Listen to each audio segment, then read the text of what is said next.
You. Let me know if you guys can hear me. Check, check. All right, let me put this here. We'll check. Let's see what we got. Yo, what's up, Ruin? What's up, Code? What's up, Valerian? What's up, Landon? What's up, Neo? Yo, what's up, Biggs? What's up, Strato? Volume's all good. How about the mic quality? Yeah, so I decided to upgrade my plan again on StreamYard. So when I do my StreamYard, when I do like discussion videos or like streams and chill streams and stuff like that, I will use this so I can be able to pull up comments and stuff. But when I'm doing gaming streams, I will just use the OBS because StreamYard sucks with gaming stuff. So yeah, I'll be switching back and forth. What's up, Cavern? What's up, Fox? Let's see. Yeah, it's been a while. It's been a while. Yeah, I was using Voice-O-Meter. I was using Voice-O-Meter in the last stream. And I'm using Voice-O-Meter right now. I'm not sure. I've never tested it out on is it a new camera? No. It's not a new camera at all. I think I cleaned off the lens. I've been using the same 4K Brio, Logitech Brio cam. But I got a Voice-O-Meter software to make the mic quality sound closer to a studio mic as well. And as I said before, like on stream, using StreamYard, man, the mic quality sucks. So hopefully Voice-O-Meter makes it sound better. But I know when I did the Cosmic Invasion on OBS, it sounded really good at that, played it back in the archives and stuff. But yeah, it's the same webcam. What? It looks better.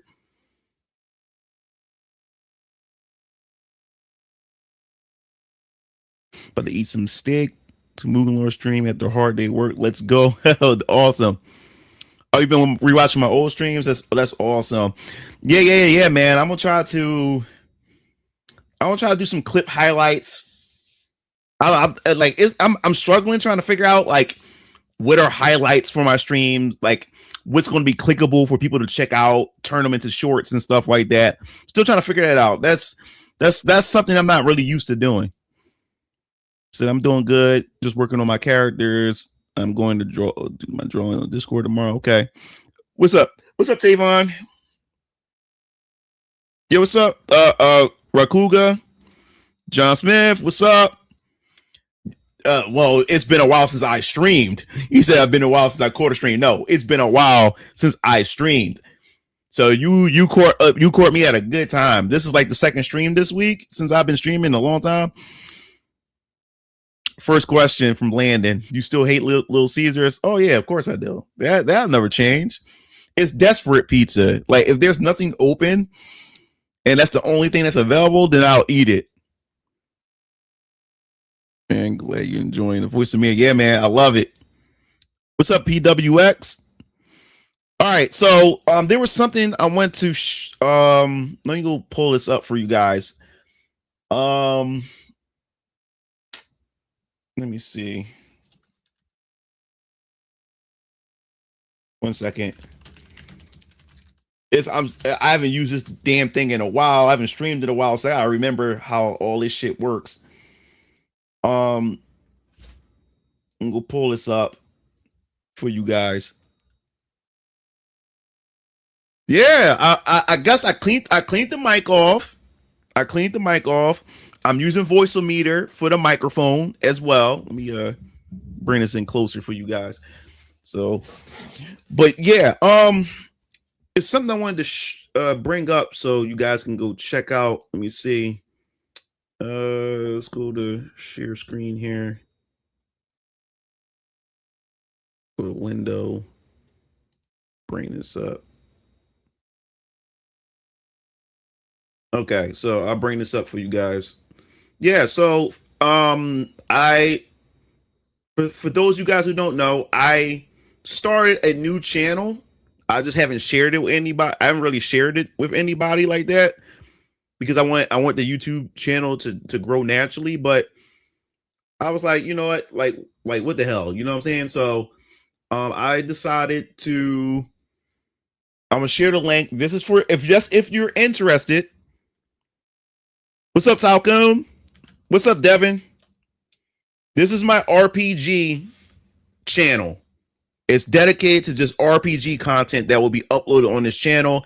This is like a fun channel for me to like really express myself and just share my passion for RPGs and stuff like that. I got the link in the I put the link in the chat. So if you're interested, only if you're interested, this is something that you're interested in and wanting to discuss and talk about RPGs and whatever, so you can subscribe to this channel. This is my new channel. And I'm not done yet. I am working on a fighting game channel too. So I'm separating my content into individual channels. That's what I'm doing from here on out, where I can spend all my time and all my energy on specific things. Because in order for you to grow on YouTube as well, trying to be a variety channel and everything, it's hard to have growth, and the algorithm don't know how to share your video because your audience is fragmented and stuff. So I decided to break certain things up to certain channels. Now, I'm not to say that Mugen TV's channel, my main channel, is not going to talk about RPGs and all stuff. No, but the way I'm taking my channel, with the Mugen TV channel, my main channel, I'm doing something quite differently. Going into my Mugen Lore channel, the direction I'm going with the channel is I'm going to start focusing my channel on more of my breakdowns on the gaming industry itself. More my YouTube channel is going to be more like essay videos, retrospectives, and and just having deep thought conversations and discussions that involve certain aspects of the gaming industry, where we talked about gaming in the 2000s. We talked about the importance of cross-play and progression, and we also talked about is console gaming truly dead, or did it just evolve outside of the box itself? So we're going to be having conversations like that. And plus, my Mugen TV channel most of my content is going to be evergreen content. Now, if you're not a content creator, what evergreen meaning is it's the type of content that never gets old. It never gets stale. It never has a timestamp on it. And the problem is with a lot of content creators, you're constantly chasing the news. You constantly got to keep chasing out whatever the current news is. So sometimes when you make a news video about a particular topic, that video can be outdated within hours because a new topic or the information has evolved. With evergreen is a topic that will grow, that will never get old, no matter what year you watch it and things like that. Like I said, gaming in the 2000s. Gaming in the 2000s is not a time-sensitive video. You can watch that in any year and stuff like that. Is console gaming dead? That's not a time-sensitive video. That you can watch that anytime, any year, no matter what. It's an evergreen video. So my Mugen Lore channel is going to be more so evergreen videos instead of trying to always constantly keep up with the news and stuff. But if I want to talk about particular things like my RPG channel, when new games come out, new RPGs come out and stuff like that, I can just focus more on that channel, if you understand what I'm saying. All right, let's see. We say I love RPGs. It was easy stuff for me, bro. I just wish the hype feature that YouTube usually does was just mobile. It'll probably eventually evolve outside of it. My question: what do you think about Django Unchained? Oh, it was a pretty good movie. I watched it only once. I thought it was pretty good. Jamie Foxx did good. Leonardo DiCaprio, Samuel Jackson.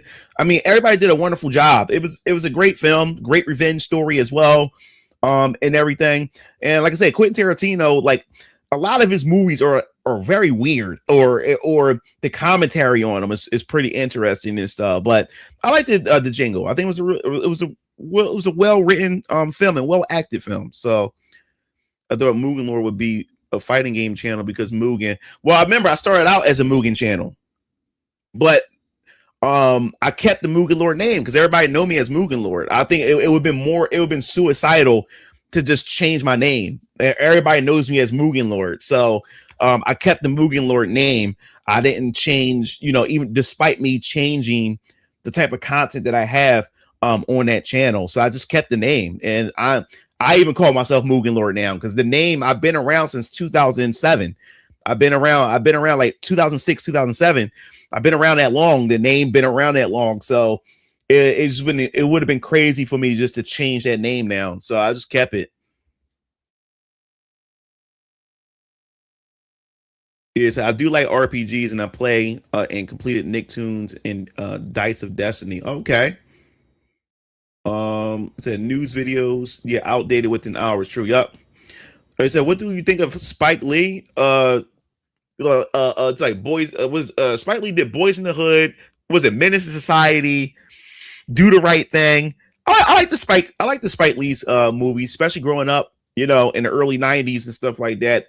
He made some cultural films, especially for the black community and stuff like that. And all of them had a message to it. I mean, today people will call it woke, but like I said, I mean, us black folks, we came up with the term woke or whatever like that. And woke meant totally different things back then. You know what I'm saying? And these were things that were real things, you know what I'm saying? That anybody can relate to, and stuff like that. But yeah, I like the Spike Lee. I never really watched any of his like more modern movies, but back then I grew up with the Spike Lee movies. My favorite movies, man, and that's a loaded question. I mean, I got a lot of favorite movies. There's a lot of movies that I like. Like I said, one of my favorite movies, like I said, is Equilibrium. Is one of my favorite movies. That's the first. That was like one of the second movies I saw Christian Bale in, because the first movie I ever saw Christian Bale in was the remake of Shaft with Samuel Jackson back in the day, like the early 2000s. And Christian Bale was the villain. He was like the racist in that movie. But then I saw him in Equilibrium, and he played such a good. He did a good job in that movie. And Equilibrium, you can call it a documentary because it's really like the commentary in Equilibrium, where you wasn't allowed to read books, you wasn't allowed to show emotions, you got canceled, and all these other type of things like that. And they had these people called clerics that would go after people, who would hold on to items that would spark up emotion, and they would incinerate you and put you on trial and stuff like that. And that was a good movie. So the moment they announced Batman Begins, they said Christian Bale was going to be Batman, I said perfect choice. He would be a perfect Bruce Wayne, because I thought he was dope in Equilibrium. So Equilibrium is one of my favorite movies. The Matrix is my favorite movie. RoboCop 1 and 2, Aliens 1 and 2, favorite movie franchise. I love some people may not like them, but I like the Prometheus. I love Demolition Man with Sylvester Stallone and Wesley Snipes. I love Blade. I love the Sam Raimi Spider-Mans. Man, I can go on all day of my favorite movies and stuff. Usual Suspect. That was another good film. There's a lot of films that I like, man. You have to ask me what categories of films, because I can go on all day when it comes to that. Let's see. Dang, y'all guys moving fast. How to create a movie? What's up, DX? You say your how to create moon character videos were some of the first videos I ever watched on YouTube. Yeah, it's people still comment on that. Like, I've just recently got new comments on my Mugen tutorials. My Mugen tutorials, if anything, I'm still get subscribers just off of those Mugen tutorials. Still to this day, those Mugen tutorials are still useful. That's an example of evergreen. That's evergreen content right there. Even my Mugen tutorials, no matter what years, and I did those videos 16, 17 years ago. People are still watching it. People are still thanking me. People are still commenting on it and subscribing to me because of those tutorials and stuff like that.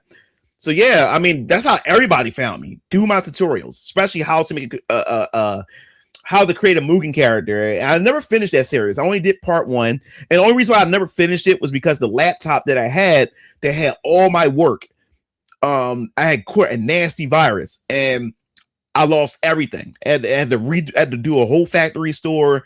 It was that bad. And I lost everything on that. And I kind of got discouraged and I was like, fuck it, I don't feel like doing all that again. And I only had an external that had it didn't have any of my recent work. I was able to preserve a lot of my work, but all the recent things that I did at that moment was gone. So I was so frustrated. I was just like, fuck it, I'm not doing that no more. So I never continued that series at all. And I remember I was also, if you don't know, I was working on the screen pack. I was doing the whole thing. I was eventually building to do my own Mugen project, but because of that, I got frustrated and I was like, fuck, I don't want to do it. Let's see, Mugen. I remember when woke was a black thing, like it is in the in the 90s. And like I said before, like terminologies transform all the time. But I remember me growing up, my uncles used to always tell me to stay woke, and staying woke wasn't what we see today. Like being woke was also being socially aware of your environment and what's around you and how the government does things. You know what I'm saying? And that's how my uncle, and you would call people like my uncle a conspiracy theorist. Like people like me that would connect the dots, that would be considered woke back then. People would consider you woke for connecting the dots when it came to certain things. And people will call you a conspiracy theorist. That was a form of being woke, that you was fully awakened of what's going on. And it wasn't just about black people and injustice and stuff. It was about the system itself. So like anybody could have been woke, but it was something that black people, like my people, had came up with, you know, and then it got hijacked. And it became so many different things. Trayvon Martin, once Trayvon Martin, the death and the murder of Trayvon Martin, then it shapeshift to something else. And then we started getting farther and farther. And then once Gamergate came, and then we got the third wave feminism, and then, you know, pushing LGBTQ and all this other type of stuff like that. Then that term and that terminology wokeness had been absorbed into all that stuff, you know, and things like that. So it kind of like shapeshift. But that happens a lot with any type of terminology. But I think the most popular thing, a lot, and people don't want to admit it, but every time black people come up with something, it always get hijacked. Like sayings, like popular expressions, and cultural things always get hijacked. It always does. And it becomes something completely different in everything. So that's just how it is.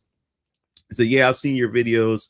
When I started out creating characters, I only saw one, and I did criticize it, but you had a very high high quality video that teach you how to start it. Yeah. Like my Mugen channel was like, it was the gateway to get you into Mugen. I wasn't the master of Mugen, and I had, like I said before, if you don't know the history of like me as Mugen lore in my channel, man, I was getting a lot of backlash from like the elites within the Mugen community. It was like an Illuminati of Mugen elites, man. And a lot of them didn't like me because I was so likable and relatable to just like the common people within the Mugen community. Because like I said, there was a lot of elitism and toxicity in that community and stuff. You can find it on my channel, the beef that I had with these big elites within their community and stuff. And that's what blew me up, because people were afraid. People within the Mugen community was afraid of a lot of these elites, because they had the power to ban you, to cut access from you, like from the resources for Mugen and stuff like that. And I wasn't afraid of them, because I mean, it's the fucking internet. Like, why are y'all afraid of people over the internet? You know, and why are you letting these people bully you? And since I was that voice to speak out against them, this elite community was trying to make a fool out of me. They they was trying to put me in this picture to be like a bad guy. But the more and more people, the more and more they was taking my videos and putting them in their forums and spreading me around, they was actually freely advertising me. And the more and more they was showing me around and passing me around, people say, wait a minute, I fucks with Mugen Lord. This dude is right about y'all. And before you knew it, I went from a few hundred subscribers to thousands of subscribers and everything. And a lot of those things was because of my tutorials and how I teach people. How I teach things, I like to be detailed and descriptive, because my problem that I have with a lot of communities when you're trying to create things, like these creative communities, is that there's a lot of people because there's tiers to this. There's a hierarchy. You have a lot of people who have the knowledge but don't want to share it because if they share the knowledge with everybody, then they will no longer feel special and they would no longer have that power over people because they're the only one that have access to that information. Kind of like society in general with the elites. It's the same thing with these communities where you have these hierarchies. So they won't teach these people because then they won't no longer have the power, over people if other people learn how to do things on their own. So they felt threatened. I came in, started making tutorials. And the thing is, there's people that want to teach people but don't know how to teach people. You have some people that's so knowledgeable but suck at teaching. And the problem that I have with the Mugen community is there are people say, well, there are tutorials. Just go to tutorials, but it's so disorganized. You don't have like a system of you start here, then you start here, then you start here. No, it's scattered all over the place, and it's scattered within hundreds and hundreds of pages. And by the time you try to figure it all out, it just doesn't make sense to you. And you got most people that make tutorials are afraid to show themselves. And most people that make tutorials don't talk into a microphone. Everybody's afraid to show their face. And a lot of people don't have that confidence or self-esteem to get in front of a webcam and talk on the microphone. Me, I was that confident. My mom and father gave me that boost, gave me that confidence. I had a mom and dad in my life. So getting in front of the camera was never an issue. Talking and hearing my voice in the microphone was never an issue to me. That's why everybody always came to me because I was very descriptive. I explained myself and I was very confident in what I said when I was teaching people. I wasn't a top tier teacher, but I was able to teach you the basics. That's why people started dubbing me in the Mugen community the Black Maximilian. Like back in the day, people kept calling me Maximilian, but the black version. But for the Mugen community, back in the day, because all the breakdown videos I used to do teach you how to create characters, how to organize your roster, and everything like that. And then I created Mugen TV with the help of my dad. In Mugen TV, I used to do creator spotlights, project spotlights, all kinds of stuff like that. So that's how I climbed up, if you would say. Up within the Mugen community and on YouTube in general. I kind of don't like when he rips off Asian movies though, and sometimes makes it worse. Like Old Boy, Spike Lee. I mean, I've never seen Old Boy. I don't like it when when white people use the word woke. Yeah, well, the only reason why white people started using it because the opposition, the people who hijacked wokeness with the LGBTQ, sort of adding all this other DEI, all this other nonsense. It got hijacked by that community to attack, the right side, the right leaning side. So all the right leaning side was just reuse it to attack them. So that's what ended up happening, Okay. I have a heavy question. How was your day today? Oh, my day was fine. Like, where I woke up around like, I woke up like 6 a.m., but ended up falling back to sleep again, then woke back up at like 9 a.m. Once I got up, I had some things that had to organize because I had filmed like 6 different videos that needs to be edited now. So one of the videos I did was the Grand Blue Fantasy for my RPG channel because I did my Grand Blue Fantasy expansion pack, the Endless Ragnarok video late last night. I edited it late last night and uploaded it on my Mugen TV channel, but I also had to do an RPG Haven version of that video. So I recorded 2 of the same videos, but underneath different contexts. Because like I said before, in my Mugen Lord channel, when I talk about the Grand Blue Fantasy expansion pack, Endless Ragnarok, I'm talking about it from a different perspective, expansion packs versus live service games. And I use Grand Blue Fantasy as an example of why I prefer expansion packs over live service games. So you get what I'm saying? So that will always be an evergreen video. Because it's not just about Grand Blue, it's also about why I prefer expansion packs over live service. But when you go to my RPG Haven channel, I'm just giving you like my thoughts and opinions and some news about Grand Blue Fantasy Relink Endless Ragnarok. So you know the difference. But yeah, my day was fine. I just chilled in my room, just watched some YouTube because I spent all yesterday just grinding and working, and stuff like that. So today was more of a chill day for a bit. Then my daughter came home from school, and me and her was just. I'm so like my daughter's about to be 18, about to be 17 this year and 18 next year, and it's fun being a parent. And as your child grow up and then they become an adult, you're able to talk more and more about so many different things because me and my daughter, just like me, we love talking about conspiracies and things about what's going on in the world and stuff like that. And me and my daughters was talking about the Epstein files and talking about the Illuminati and the child sacrifices, Pizzagate. We talking about all those things last night.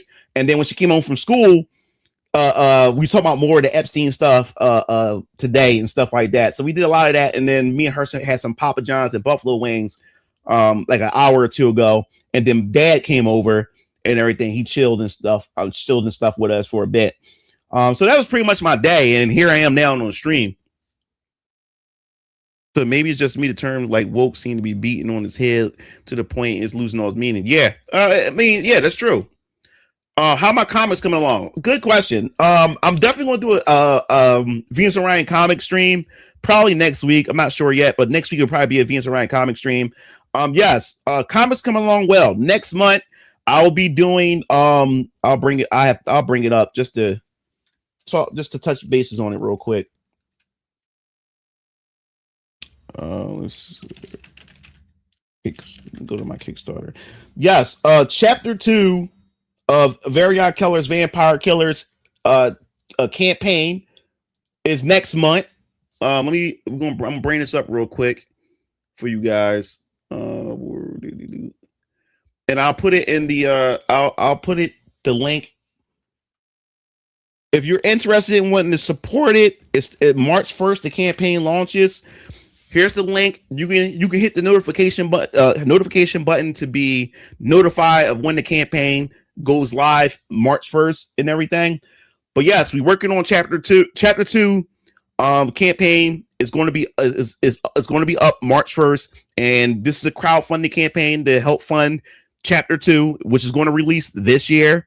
It's going to be a digital first because this campaign is to help crowdfund to get the 62 pages done, and then everybody who funded it will get the digital copy first, and then followed after that will be the physical campaign. Now for the book to get it physically, but in order for the physical campaign to happen, the digital has to be supported. It has to be funded because doing the digital first helps fund to get the book done, and then once it's done, then the second campaign they'll follow right after will be the physical book with the different variant covers and everything like that. Like I said before, I learned so much with the first campaign. Financially, man, it could have broke me, and I learned a lot of things, and it taught me how naive I was when it comes to this stuff. But we'll talk more deeply about Venus Orion Comics and Variant Colors Chapter 2. But this new method of what I'm doing will allow me to get books done, like released faster. Like my goal is to try to have 3 books out a year. If I can push for 4, that'll be awesome. But this new way of doing things, opposed to me doing the other way, it would take forever for one book to come out. So we'll talk more about that in a separate stream when it comes to Venus Orion Comics. Let's see. Back to the questions. Here's a spicy one. People fearing that Nintendo beginning to adopt modern wokeness and Tamagotchi life, the dreams, features, all allow same-sex marriages. Yeah, well, I heard about this. Well, I'm not a Tamagotchi life fan. From what I've seen from fans, they said this was always the plan back when this game, they was always talking about this, that they wanted to give more options for everybody or whatever like that. This was always been in the plans for years. They finally pushed the envelope with it. But this was always, the people saying this was always in the making. Let me put it this way, and some people may disagree with me. When it comes to a game that allows you to create your own character, I don't give a fuck. If you want your character to be gay, go ahead. I don't care. If you like I said, I don't know much about Tamagotchi life, but if it's a game that you're allowed to create your own character, live your own life and stuff, then why not give people those options? I don't care because my character is going to be straight. My character is going to be black. You get what I'm saying? So it doesn't affect me. I think the more options now. The only thing I don't like is when they're trying to, how can I say, force it on people, or they try to prop it, try to prop it up in this sense, to indoctrinate and all this other type of stuff. But if you're playing a game that's like a virtual simulator of your life or life in general, I don't see a problem if people want to create a gay character, or people want to create a trans character and stuff like that.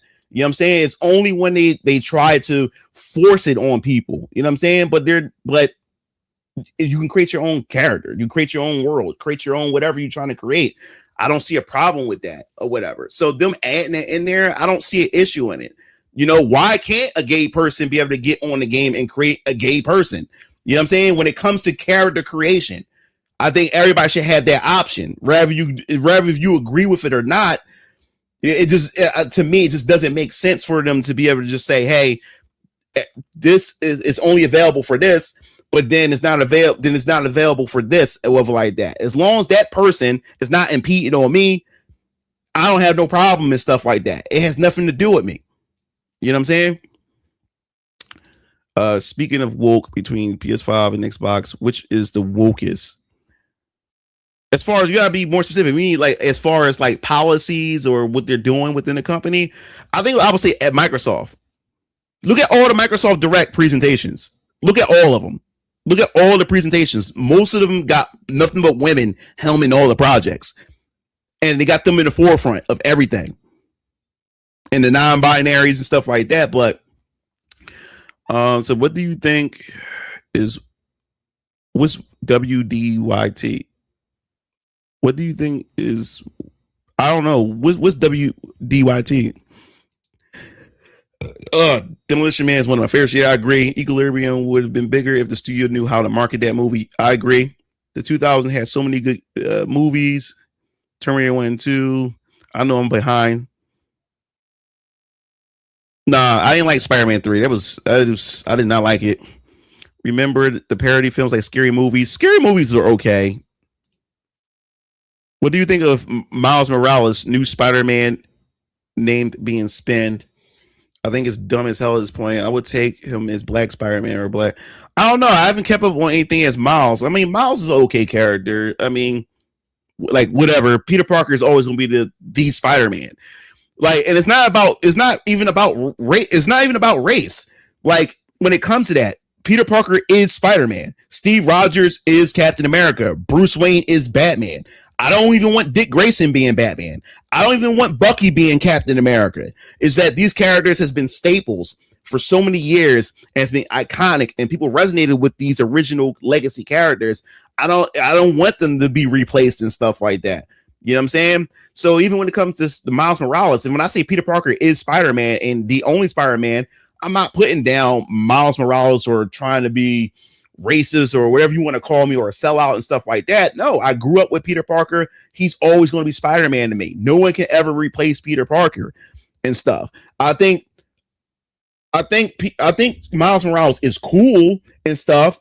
I think the only problem, and I think it's, like I said, I don't really keep up much with Miles, and the only other problem is they don't distinguish him or try to separate him from Peter Parker either. Especially when he first came out, most of his villains was Peter Parker's rogue gallery. He didn't really have anything of his own, because, like I said, even when it came to Batman Beyond, like it really hurt me seeing Bruce Wayne being an old man and him no longer being Batman. Bruce Wayne is Batman, and when Terry McGinnis came in, I couldn't even accept him being the new Batman. But what was so underrated about Batman Beyond, as I started watching it, because Keo and Strike, they love Batman Beyond. They used to watch it, but every time on Kids WB, every time Batman Beyond would come on, I would go upstairs. I wouldn't even watch it because that's not my Batman. But one day when Batman Beyond finally went to Cartoon Network and Toonami and started airing it, and they started having new episodes and all this other type of stuff, and I started watching it, I was like, man, they really made Terry McGinnis different from Bruce Wayne's version of Batman.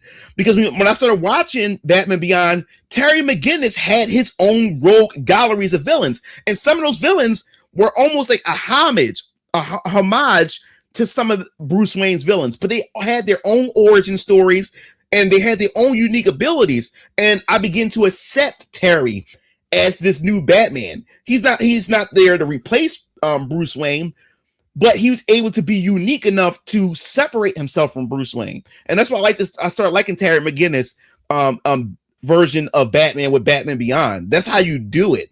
But with Miles Morales is more so the media, and what Marvel and them trying to do is they're trying to force Miles Morales to be something that he's not. The same thing with Falcon Captain America. Like Falcon was perfectly fine. Falcon was perfectly fine as his own character. You know what I'm saying? He didn't need to be Captain America. But then they try to force him to be Captain America and then force us to accept that. And this is why you get backlash when it comes to that.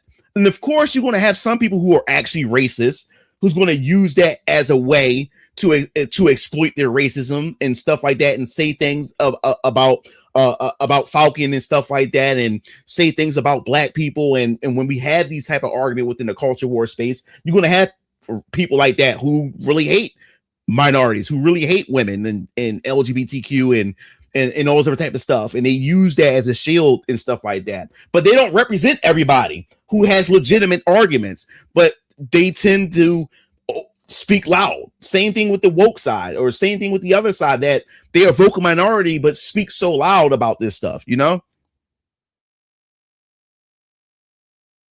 I was just about to talk about the Spider-Man films. Those are low-key hitting Christmas films with their messaging. Yeah, you're one of the first that have solid state of the art videos. I was going through your mini tutorials, if any. Want to see how you're crystal clear on your videos. Thanks, man. I appreciate it. Yo, what's up, Omega? It said black people should have gate kept or woke. Now white people. That's the thing.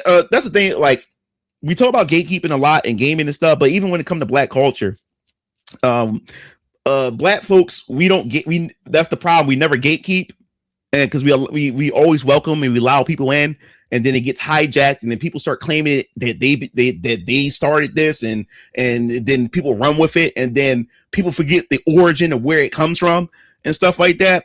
So you see a lot of black people that talks about that. Said, man, I remember Trayvon Martin from when I was a kid. Damn, in my early years of high school. Most recently, people have been trying to rage bait and say "unk" actually means, yeah, that was, but it was white Twitter that was saying that "unk" means uncool. I'm like, what the fuck is he talking about? That was white Twitter. This we talk about hijacking, because then you have white Twitter going around saying "unk" means uncool. No, that never meant that. You know what I'm saying? And then people will start passing that around thinking that's what that means. And like I said, every time we come up with words, it gets hijacked. Then everybody start using it. Then it start having its own different meanings, and black folks never get credit for it. So just say Jews at this point. Homie came from the hood. Why the fuck would you care about a bunch of busters on the internet? So because you're a huge Final Fantasy fan like me. Oh yeah. Man. You know, look, I love me some Final Fantasy. Don't get me started, man. Final Fantasy, like the first ever Final Fantasy game I've ever played was 6, and that was my uncle's. I only played a little bit of it because it was on the SNES. But my first ever Final Fantasy that I owned myself was when Final Fantasy 7 first launched. I got that on launch day. My father got it for me, and fell in love with Final Fantasy ever since. And because I liked it, I love 7. And the thing is, like I said, I didn't know much about Final Fantasy. I didn't know it was an anthology where every Final Fantasy is different. So when Final Fantasy 8 was revealed, and I'm like, where's Cloud? I thought it was like a sequel or something like that, but it wasn't. They were just different games, like different stories and different worlds, different characters and stuff. And 8, I wasn't really feeling. Like, the PlayStation 1 generation of Final Fantasy 7 and 9 was my favorite. 8 was my least favorite. It wasn't a bad game, but it wasn't really one of my favorites. The story was okay. The characters were okay. 7 and 9 really stuck with me more than 8 did. And I one day I want to revisit 8. Like, I'm going to revisit 8 one day. Moon Lord found out my other account, Shadow Hand, and another account. It said that's crazy work. So essentially, you made Mugen content. For the layman. Exactly. Yeah. That's why people called me the Maximilian because of Mugen was because Maximilian was that gateway into fighting games for me. Like I grew up playing fighting games, but I was a casual. I just button mashed. But it wasn't until Mugen. Mugen was the gateway. Believe it or not. I was playing fighting games, but casually. Once I got to college, I got introduced to Mugen back in 5th grade when it was Mugen DOS. But I didn't own a computer back then. My cousin had a computer. He had Mugen, and he showed me some of the Dragon Ball Mugen that they had and stuff like that. But I was reintroduced to Mugen from my friend Sir Science back in college, and he brought it over on the thumb drive. And from there, he showed me how to set it up and everything. And from there, the rest was history. And it really gave me, and believe it or not, Mugen gave me a crash course of fighting game history. Because, you know, with Mugen, you're able to download so many characters and stuff from different fighting games. And there was a lot of fighting games I knew nothing about. I wasn't even aware of. And some of those fighting games were Japanese only. So I started learning about so many different fighting games. And like I said before, I was more of a Capcom kid, not an SNK kid. My SNK knowledge is only Fatal Fury, the anime. I thought Fatal Fury was an anime, not a game. I didn't find out it was a game until King of Fighters 95 and saw Terry on it. I was like, wait a minute, that's the guy from Fatal Fury. And that's how I found out Fatal Fury was actually a game first. And then Samurai Showdown and Metal Slug. Those are the 3 games that introduced me to SNK. Fatal Fury, Metal Slug, and Samurai Showdown. But anyway, it was Mugen that gave me a fighting game crash course on fighting game lore and history of a lot of these characters and franchises. And once Capcom rose from the dead when it came to fighting games with Street Fighter 4, because of Mugen, I said, you know what? I'm getting Street Fighter 4. I'm pretty good at Mugen. I should be good at Street Fighter 4. And boy, was I wrong. I knew nothing about zoning. I knew nothing about footsies, spacing. I knew nothing about any of that. I thought Street Fighter was just simple. You just throw some Hadoukens, you know, some Shoryukens for anti-airing and stuff like that. But I didn't know it's like chess. It's strategy, it's strategic. There was a lot of strategy to fighting games, and Street Fighter 4 woke me up to that. So I got so addicted and I got so frustrated because I really wanted to learn Street Fighter 4. I started going on the internet, and that's when I found the Evo match between Daigo and Justin Wong. And when Daigo parried Justin Wong, Chun-Li, I've never seen anything like that. It seemed superhuman like. You know what I'm saying? And that's when I got hooked to the FGC. Then I went down. It's like being red pilled. It's like going down a conspiracy rabbit hole. I started going down that rabbit hole for fighting game knowledge. And that's when I found Maximilian. And Maximilian at the time was doing like Marvel vs. Capcom 2 stuff and everything. And that's when the Assist Me came out, and I got hooked. And he made fighting games seem so easy to learn. It seems he made it so digestible, and he made fighting games look so easy. And because of him, I ended up discovering Mike Ross, Gootecks, Combo Fiend, Alex Vi. I was going down that rabbit hole. So that's why people called me the Black Maximilian back then when it came to Mugen, because I was like that guy that was that gateway. And that's how I was with Maximilian content. He was my gateway into fighting games. And I don't watch his content as much because I graduated from his content, but I always do go back and visit him and look at, you know, his reactions to things. And I like the fact is that he covers other things besides fighting games. So he also had to evolve and adapt and everything like that as well. So every once in a while, I do go back and check Maximilian out, and I do still enjoy his content and everything. But I thank him for that, because if it wasn't for him, I probably wouldn't have got that far into wanting to learn fighting games. So that's pretty much my history, you know, of why people call me the Black Maximilian for Mugen, and why, you know, I really dig Maximilian's content and how he got me to get into fighting games and stuff. And, you know, and he gets a lot of hate, you know, he gets a lot of hate. And I don't think it's just, you know, like some of the hate, okay, you can have your opinion of him, but some of the other hate is like ridiculous. So like, when it comes to the hate that he gets and stuff. And I think that a lot of that comes from the jealousy. It comes from jealousy is because he didn't like of how he became prominent in the space for fighting games, where you had a lot of people who feel as though that I bust my ass fighting in tournaments, or I bust my ass, being really, really good at fighting games, and yet I don't get that type of praise that Maximilian get, or I don't get that type of connections that Maximilian get. But you gotta understand, Maximilian did something different. While y'all going in there and competing in tournaments, he was on YouTube teaching people, helping people, and stuff like that. And he made it. He mainstreamed fighting games for the casuals. That's what he did different, because you have a lot of people that would say like that's not fair that he can get like first-hand impressions on fighting games or this, that, and the third, when you got other people who are way better than him. Yes, yeah, there's people who's better than Maximilian, but they don't got the pull that Maximilian has. You get what I'm saying? So like, hate the game, don't hate the player. You know what I'm saying? Like you got to step your game up. You got to be a better content creator. And Maximilian also opened up this thing where he exposed that you don't have to compete to be successful in the FGC. You don't have to compete. You don't. Maximilian didn't have to go to tournaments and stuff. He found another path. He forged another path and became successful within this space. And because of that, a lot of people within the FGC seen that, and now a lot of them creating their own channels. You get what I'm saying? So now they have their own source of income, their own type of communities, and they don't really have to go out and spend money, go out and hope for sponsorships to be able to make a living. Now they can make a living just by creating content within the fighting game, within the FGC itself. So he like he is one of the pioneers of this. You gotta give the man credit. It's so many haters, and the thing was, people hated him so bad because of that controversy. They couldn't wait for a controversy like that. Remember that little joke where he said dagger hagger nigger dagger, and they try to say that he said the N-word, and we knew exactly that he wasn't trying to say the N-word or whatever like that, but people didn't like him that much. They wanted to try to bring him down off of that, and it failed. You know what I'm saying? Mad Dog says, I have a question. Any chance of you checking out classic mecha anime like Mobile Suit Gundam? I watched Mobile Suit Gundam before. I grew up off of Gundam Wing.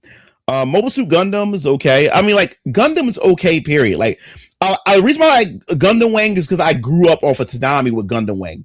But those type of shows, like Gundam Wing is, I ain't gonna lie, like even though I grew up with it, it was kind of boring to me, to be truthful.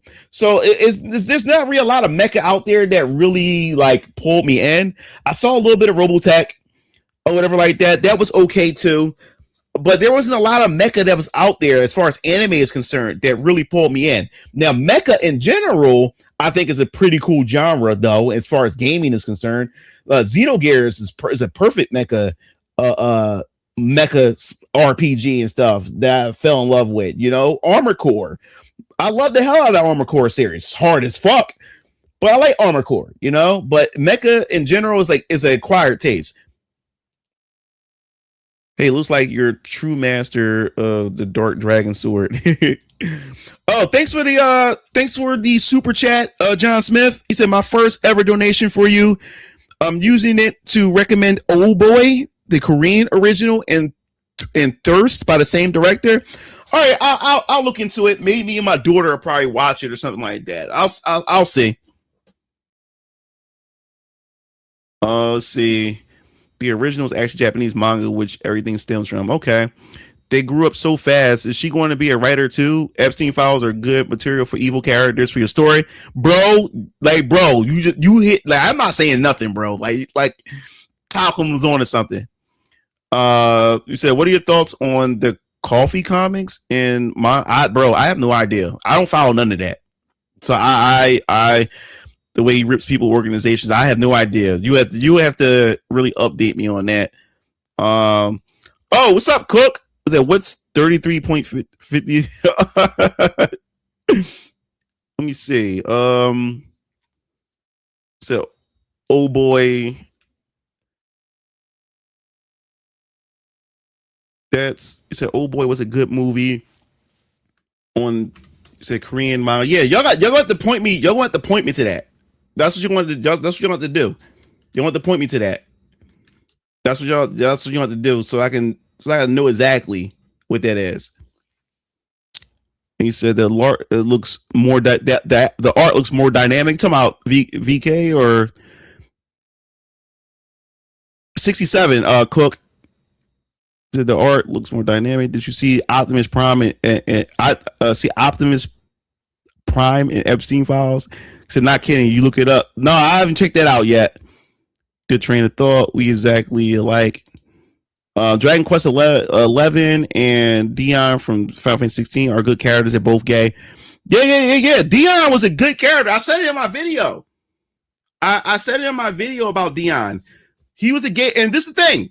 All the wokies who always talk about representation, Dion was not. No one talked about Dion like that. No one over the internet. And Dion was a gay character and a well written. And it's kind of like, well, it makes you think. When you write a well written gay character, no one seems to give a fuck.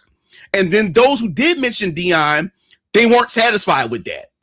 They wanted more. You know, like it was just crazy.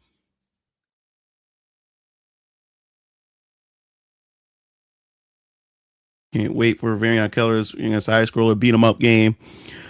Like, if anything, like the type of beat 'em up game I want to do for Venus and Ryan comics, I want to just do a Venus and Ryan comics beat 'em up with all my all my Venus and Ryan comics characters.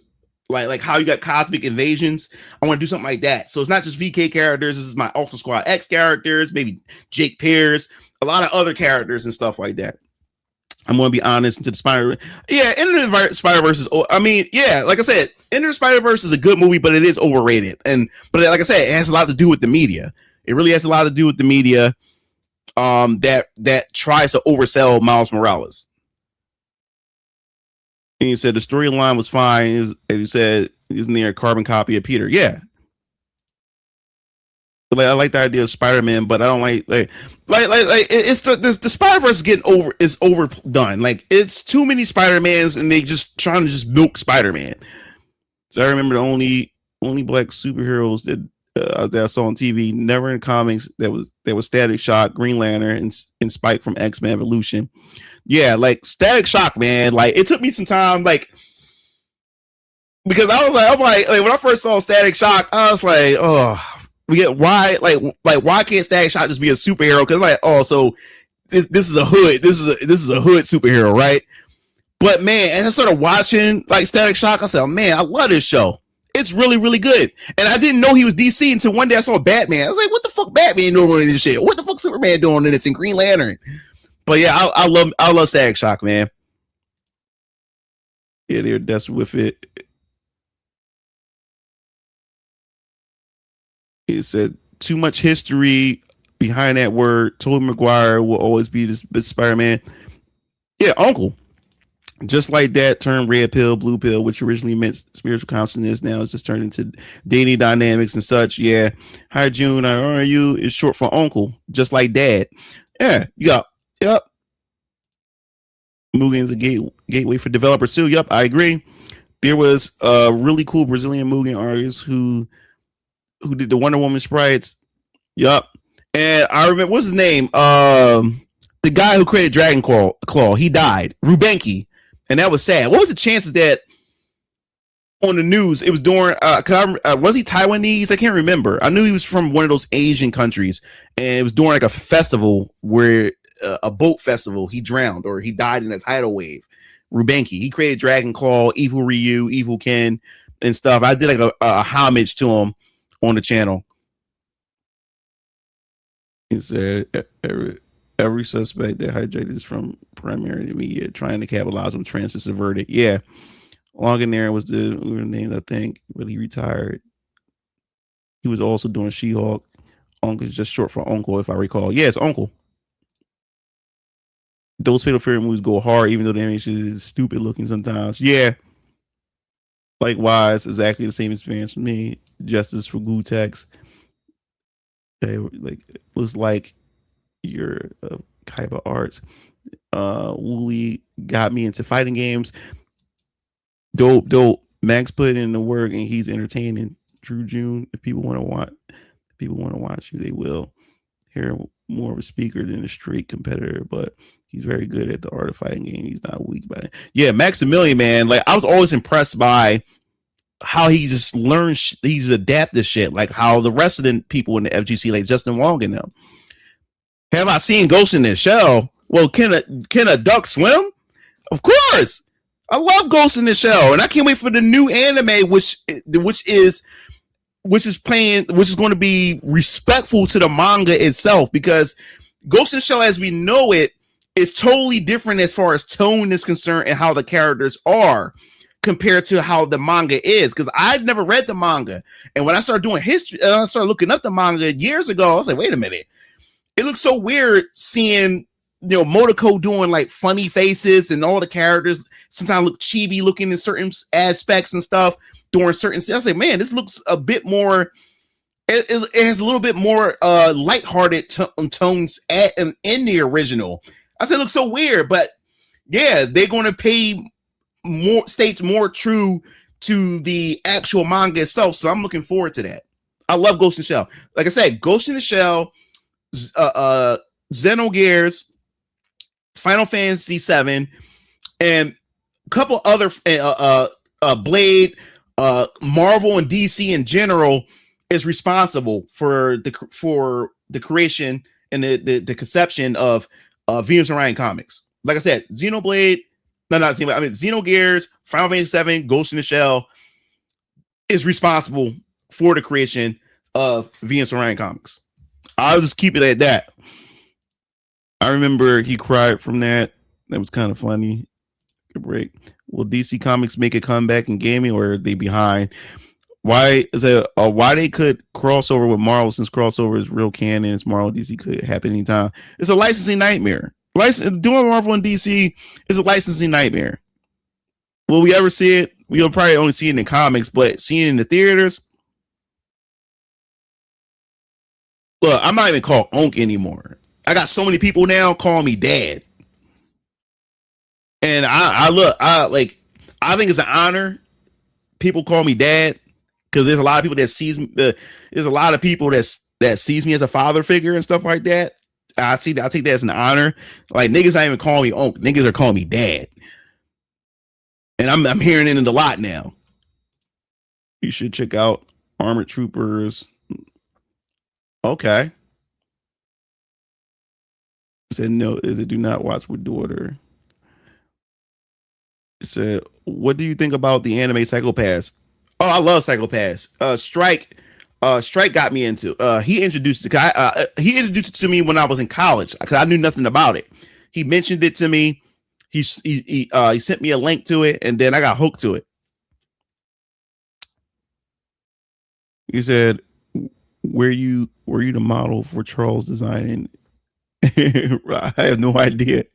So Mecha is pretty hard to get into, because it's about politics. Yeah, Mecha is always about politics, and that's what I'm saying. Like, Gundam Wing was very, very slow.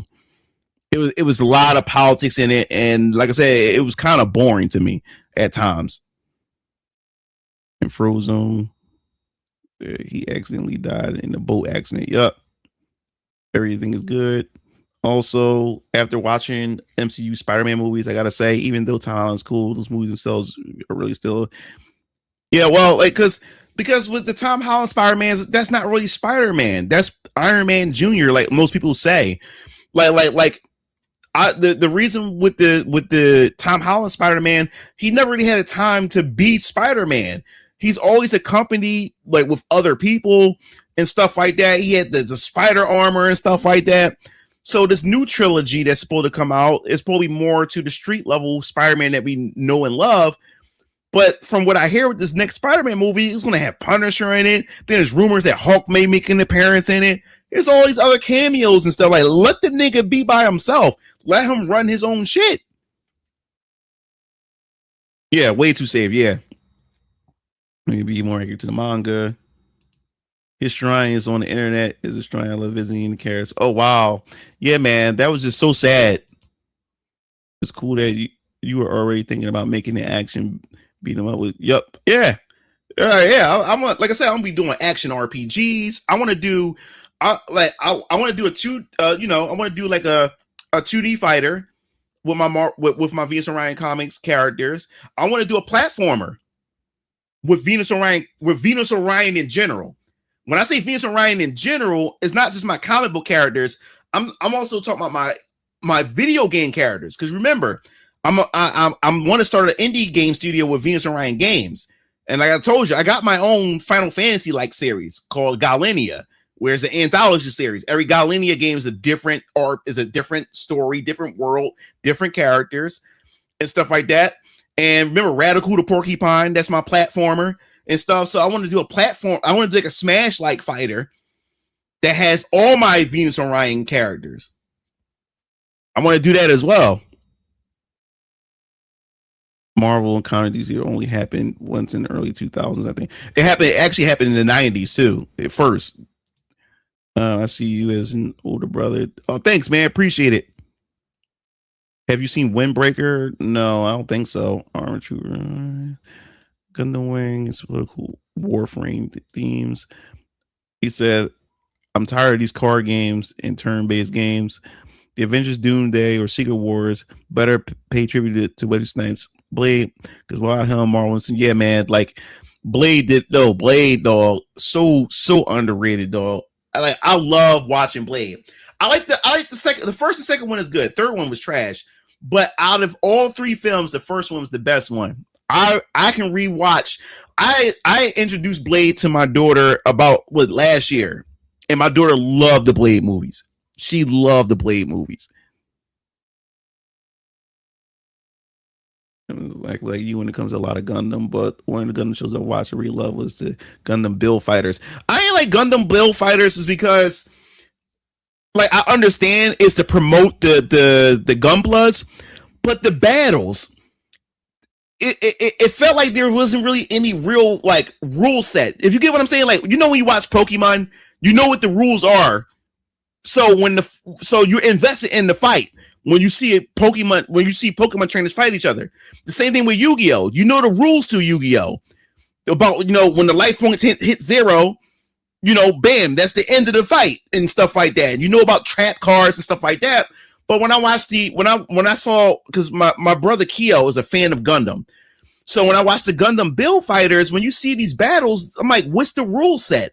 Like I just see them fighting each other, but I don't know the stakes. Like, what are the stakes? What are the rule sets? What is the stakes to make me involved, like, to invest in the fights?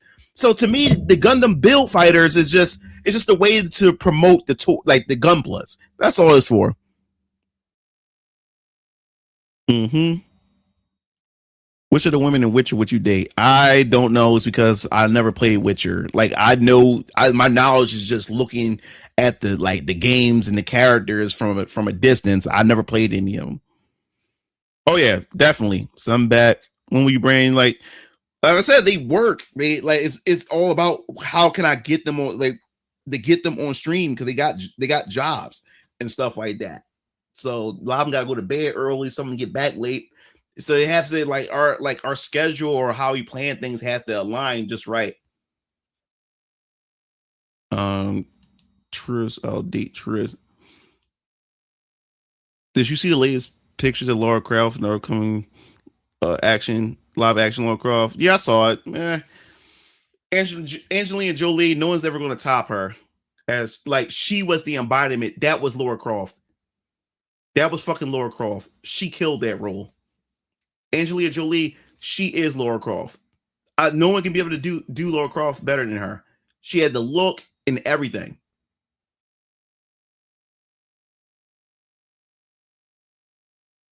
So, by the way, I think Hollywood celebrity rapper recover this song going bad. It's like, oh, okay, yeah, man. So that's how I feel about the whole Laura Croft thing. Like, am I still pissed about multiverses? I wouldn't say pissed. I would say baffled. Because that's one of the biggest fumbles in gaming history, in my personal opinion. You gotta understand, multiverses is Warner Brothers. Warner and this would made me think that this how I thought that it was going to be one of the best rivals for Nintendo and Smash Brothers is the moment when we saw the characters that were shown in there You had Game of Thrones characters, right? You had DC characters, you had Looney Tune characters, and then you found out that Cartoon Network characters are going to be in it. That means nothing was off the table. That means you're taking live action people and turn them into a cartoony art style to fit the games. That means no one was off limits. That means they have infinite. They have an infinite roster. They had an infinite roster of characters that they could have. That mean they could have. That game could last forever. And they fumbled that. They fumbled that fucking game. And the worst thing they'd have done was made it free to play. They should have just made it a purchasable game that you go to the store, pay 50 or 60 bucks, and you have the game forever, and you just do season passes like Smash Brothers, fighter passes. That's all they had to do. And they could have spent that time to actually tweak the game, get better at the game. But this is what I've been talking about. I think we can get into this just for a little bit. And we've been talking about this on the channel. And with the recent video, with the whole expansion pack and live service games. Now, like I said, as far as gaming is concerned, I think the wonders of gaming is the fact is that gamers have options of how they want to play their games, how they want to interact with their games, especially with technology today. We have so many ways you can better interact and play games. We have so many different platforms that we can choose to play on. You know, you got PC, you got mobile, and then you got your traditional consoles that you can be able to play on, you know? And then when it comes to gaming in general, you know, you got your live service games, you got your regular single player games, your multiplayers, etc., right?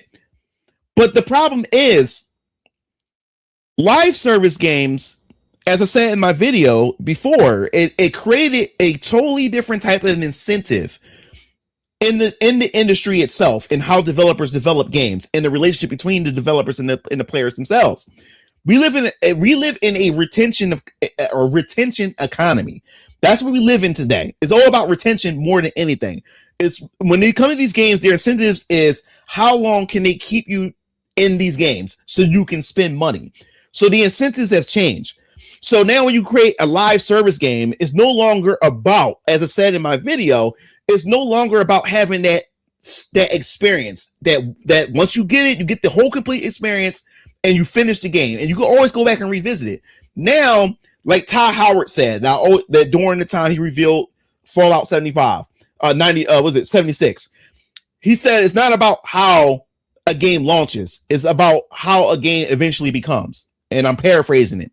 And that's the mindset that developers have today, especially with live service games. They no longer have to put effort out the box with games anymore, because with the live service, they can just update it, which means you get a half-ass game, an incomplete game. And when you create a live service games, you also have to create roadmaps. And when you create roadmaps, you have to create ways to be able to keep players to interest, because today's gamers and their retention span, they have a retention span of a fucking peanut.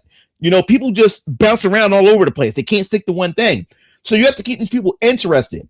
And when it comes to live service games, you have to have enough content to keep people to stay in the game and keep coming back for more. So what they're doing now is they will take a game and they will break the game up into pieces. And they will give you an incomplete game, and then just spoon feed you the rest within these live service games through roadmaps, through season passes, and all those other type of nonsense like that. And this is where gaming has just definitely messed up. And when it comes to multiverses, this is where they messed up. They could have just did what Nintendo did with Smash Brothers. Smash Brothers is a jam-packed game full of content that you can play even by yourself. And you know Sakurai is known for that. Perfect example, Kirby Air Riders on the Nintendo Switch 2. He even said during the presentation, there's no season passes, there's no DLC, everything is packed in this game. That's it. What you see here in this game, that is it. And that was how I remember games growing up in the early 90s, all the way up into the 2000s. You got the game, that was it. And you tend to enjoy the game more. You spent all that time and effort learning that game from front end to back end. You know what I'm saying? And you can always go back and revisit those games and enjoy those games the same way when you first played those games, because it was about the fun factor, replayability and stuff. But with these live service games, it's not the case. So with multiverses and stuff, instead of them making a fully packaged game with single player features that you can be able to interact with all your favorite Warner Brother IPs and stuff like that, instead let's go free to play live service and have all this dumb microtransaction bullshit, and you got a half-ass incomplete experience, because now you have the developers have to find a way to keep players in there, because you're logging in, you're doing dailies, and there's no real single player content in the game, and all you're doing is going online to play against other players. After a while, people's going to get bored of that. But if it was a regular purchasable game that you can buy at a store and you own the game, you can put the game down, pick it back up, and you always own it. And it is the biggest fumble, man. All right, hold on. Let me catch up with everybody. Is that I actually met on online Twitch a deviant body artist. I thought she's too good. Then I got banned by her. Multiverse is the golden textbook of how not to handle a free-to-play fighter. The game could have had over 100 characters. Damn shame. Yup. Multiverses had so much potential. They wasted it immensely. And I had fun with the beta and everything. But once I seen the game launch, the game was even floatier and slower. I'm like, what the fuck is going on? I didn't even bother with it because I was a Wonder Woman main. I loved the Wonder Woman in that game. Transformers used to be for Marvel, but they sold it to Hasbro. Even Ultraman, Japanese TV show, has its own Marvel comics. Ultraman does have live action crossover because it can come sooner. I still want a Grand Blue fantasy game that tells the story from beginning. I agree, Landon. That's the thing about Grand Blue. I'm so conflicted. Grand Blue Relink is that game where it's like, damn it. It's like, why? Like I wanted that game to be an actual RPG adventure from the beginning to the end. Like you start with Gran and you see how these characters, how Gran recruit these different characters and they go on this grand adventure together. Instead, they turned it into like a looter RPG, similar to like you would see like Monster Hunter or Phantasy Star, where you have a hub town and you just go to the counter, get quests and stuff like that. And that was something that I was not expecting from Grand Blue Fantasy Relink. Especially after waiting 8 years, and this is what we have gotten from it. But despite that, it's still a great game. It just wasn't the game that I wanted Grand Blue Fantasy Relink to be. I wanted it to be a full-on JRPG adventure, you know, and we didn't get that. Instead, like I said before, we got like a Monster Hunter like type game.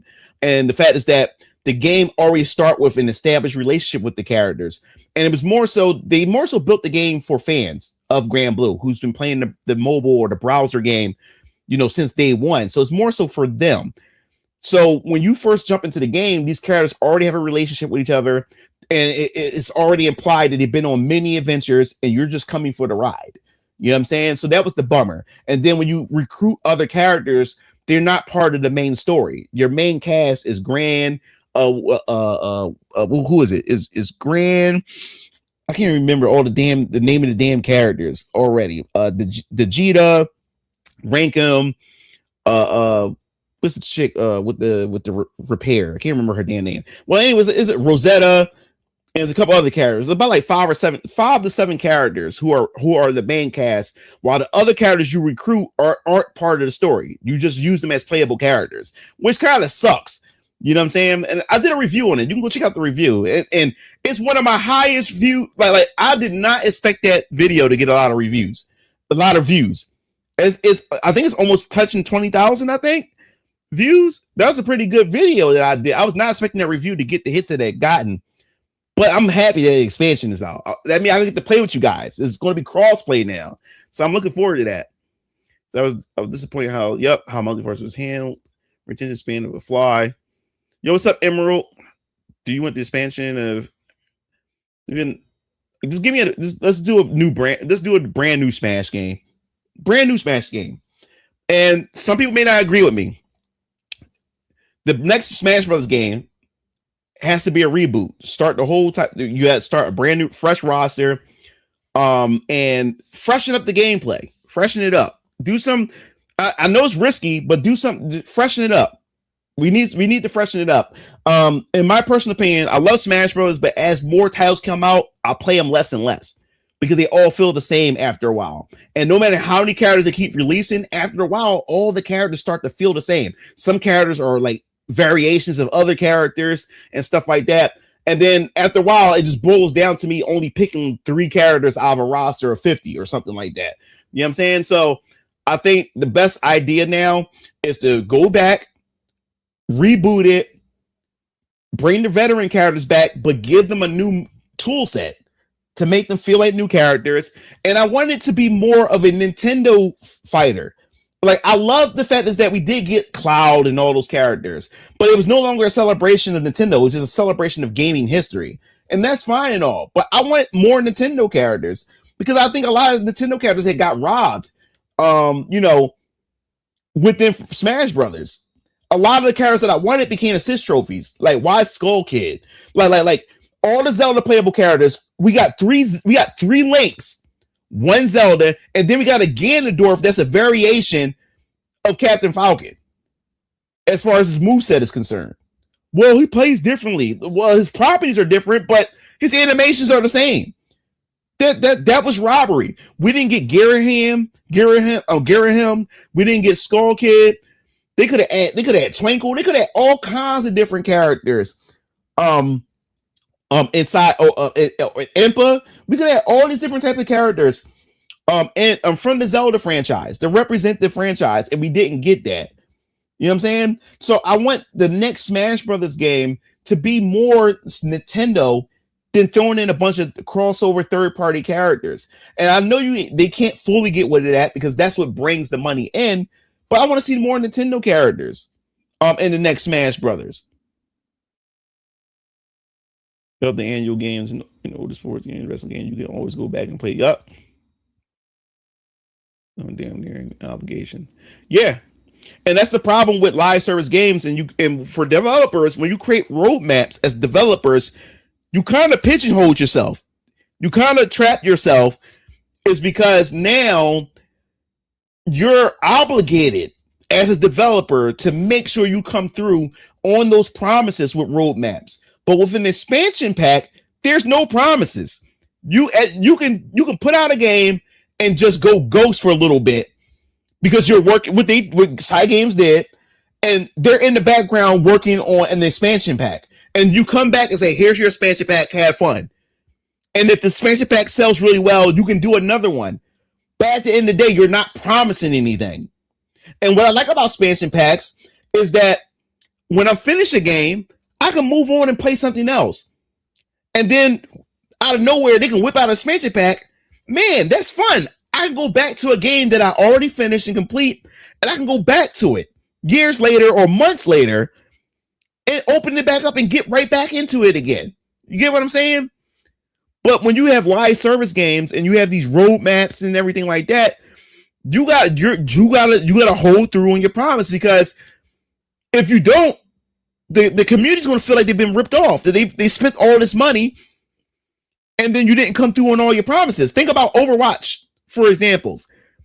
They was hoping Overwatch 2, they had promised this single player feature, like this PvE feature, where you're able to customize your character, equip them, this full on story and everything, and then people get into it and then they just outright and just scrap their whole entire idea at that time. You know what I'm saying?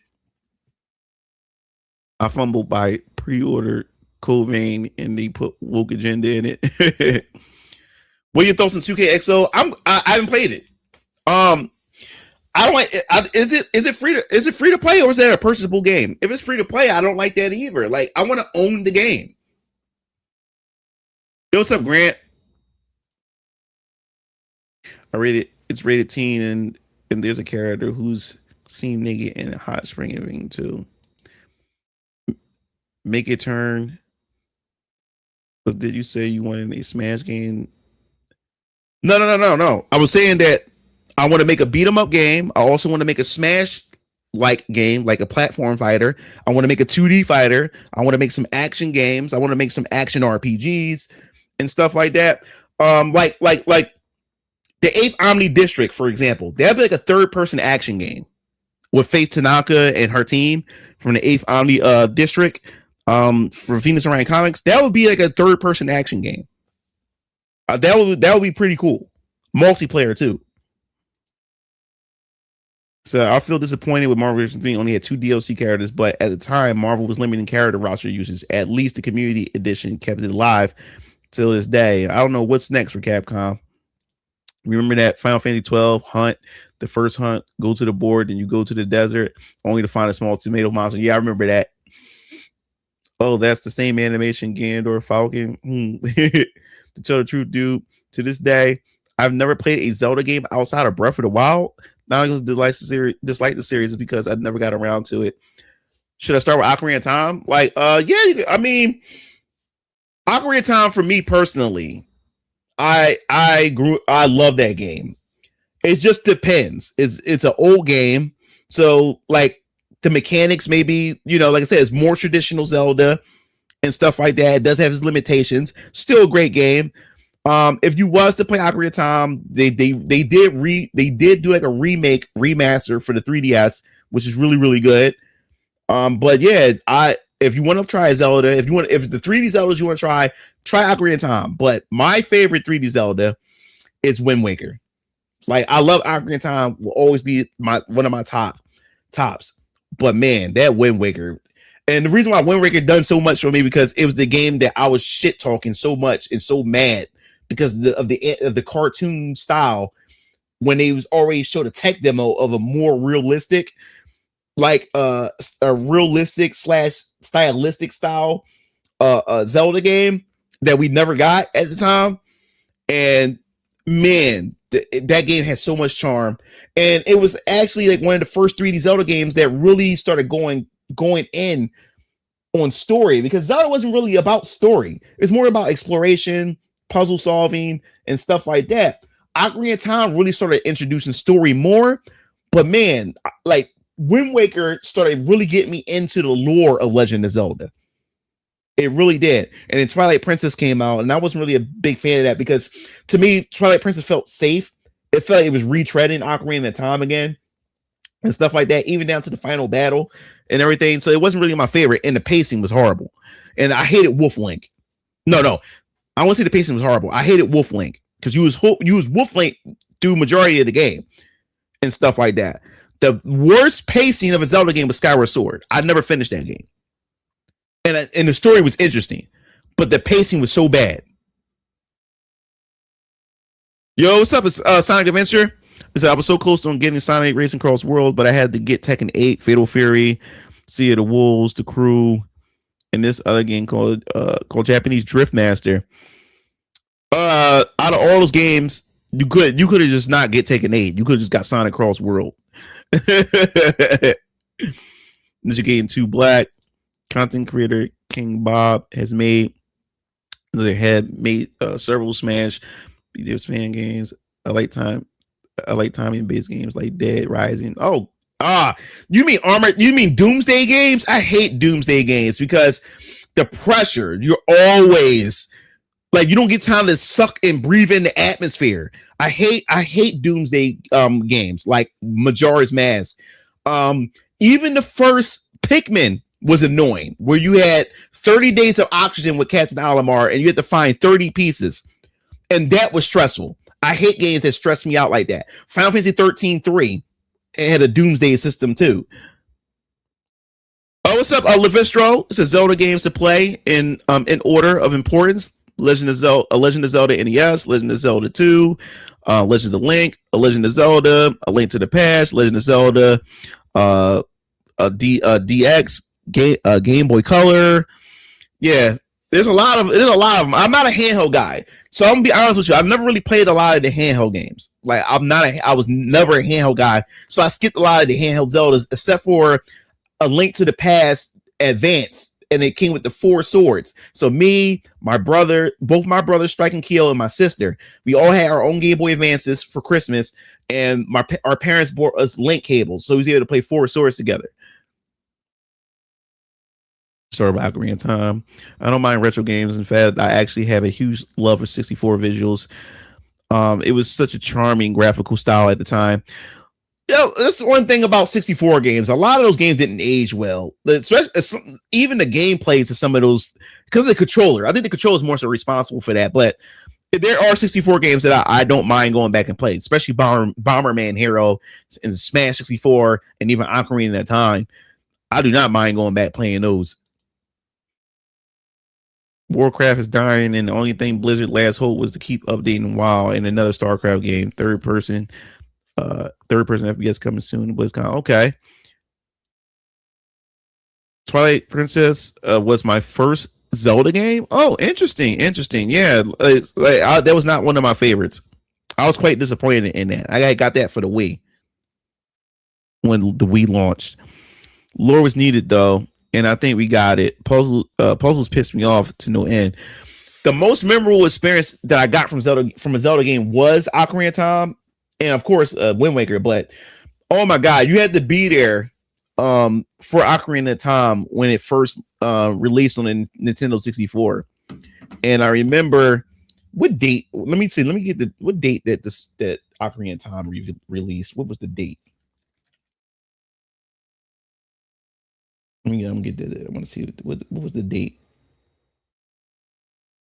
Yeah, it came out. The Ocarina of Time came out around the Thanksgiving week, in 1998. And I remember on Thanksgiving, and that, oh man, I remember while Mom was cooking Thanksgiving dinner, I was in the room playing Ocarina of Time. And as I said before, like my dad, he loved Legend of Zelda. Me and Dad used to fiend on that together. But I remember the most memorable experience that was frustrating in Ocarina of Time was. And, oh yeah, and as I said before, thanks for the super chat, Lavristo. The most frustrating experience was the water temple, and I don't know how the water temple had a glitch. If you used the wrong key for the wrong door, you could no longer progress through the rest of the water temple. And remember, in Legend of Zelda games, you can't save multiple files, and if you saved during that fuck up, you had to start the whole game from the beginning again. And it was a bug. So my cousin, he was on the water temple. He did the water temple. He got to the water temple before I did. My cousin Josh, and he warned us about it because he was a victim of it. He didn't know. No one knew about this glitch because remember back then. You had GameFAQs.com, but the internet, it was totally different back then. You couldn't go on YouTube. There was no YouTube. There was no nothing. So there was a lot of people. So as far as communication was concerned, communication with other gamers was pretty much non-existent unless you knew people in your neighborhood or in school, or if you went to a game store and you talked with other gamers, then you would get this information. But a lot of this information wasn't known. So my cousin felt victim to it. And we didn't even know it was a bug at the time. And he told me and warned me about it. So when I got to the water temple, it was hard. But what I did was I made sure I only saved when I got to the entrance and did no saving throughout the entire water temple. And that temple was a pain in the ass. Ocarina of Time had some good dungeons. It really did. Oh, you play all the titles. Yeah, I see. I see, Levistro. Facts, bro. I could have. My heart torn. It was so tortured. Yeah, bro. You should have said fuck Tekken 8 and just got the Sonic Cross Worlds. You guys are old. I grew up with the Wii. God damn. Y'all niggas got me feeling old. I'll be 39 next month. If you were in charge of a Zelda game, how would you do it? That's a good fucking question, Landon. You always asking good questions. All right. I would say this. As far as I'm concerned, and I'm going to go off my experience with the recent Zelda games, which is the Breath of the Wild trilogy. And I'm going to be honest with you. I do not like Breath of the Wild. I really like Breath of the Wild burnt me out. It truly did. And it's funny how now people are now coming coming back and starting to say that maybe Breath of the Wild is really not that good. I'm like, do you think? Because I was the first person to say Breath of the Wild is overhyped. I had so many people call me the N-word in the comment section. I had so many people call me faggot in the comment section. I had people call me trannies in the comment section. Yeah, I had people wish death upon me. Especially when I talked about the Tears of the Kingdom. When that was announced and we started seeing more and more like news on it, and I was like, wait a minute. So this is just glorified DLC.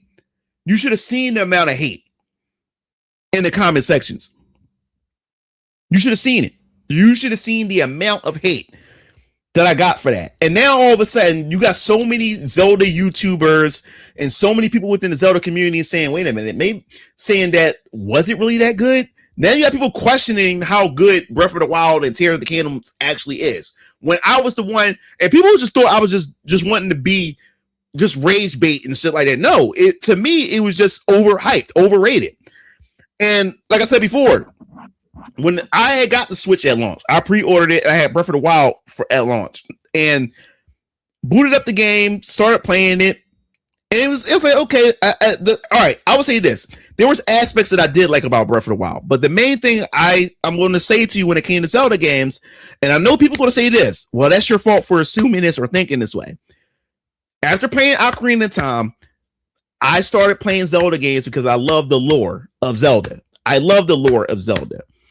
And the thing is, with Ocarina of Time, how they promoted the Zelda games, they start showing the champions. You've seen the cutscenes. We actually starting to get cinematic cutscenes, voice acting, and we about to get this new epic Zelda story.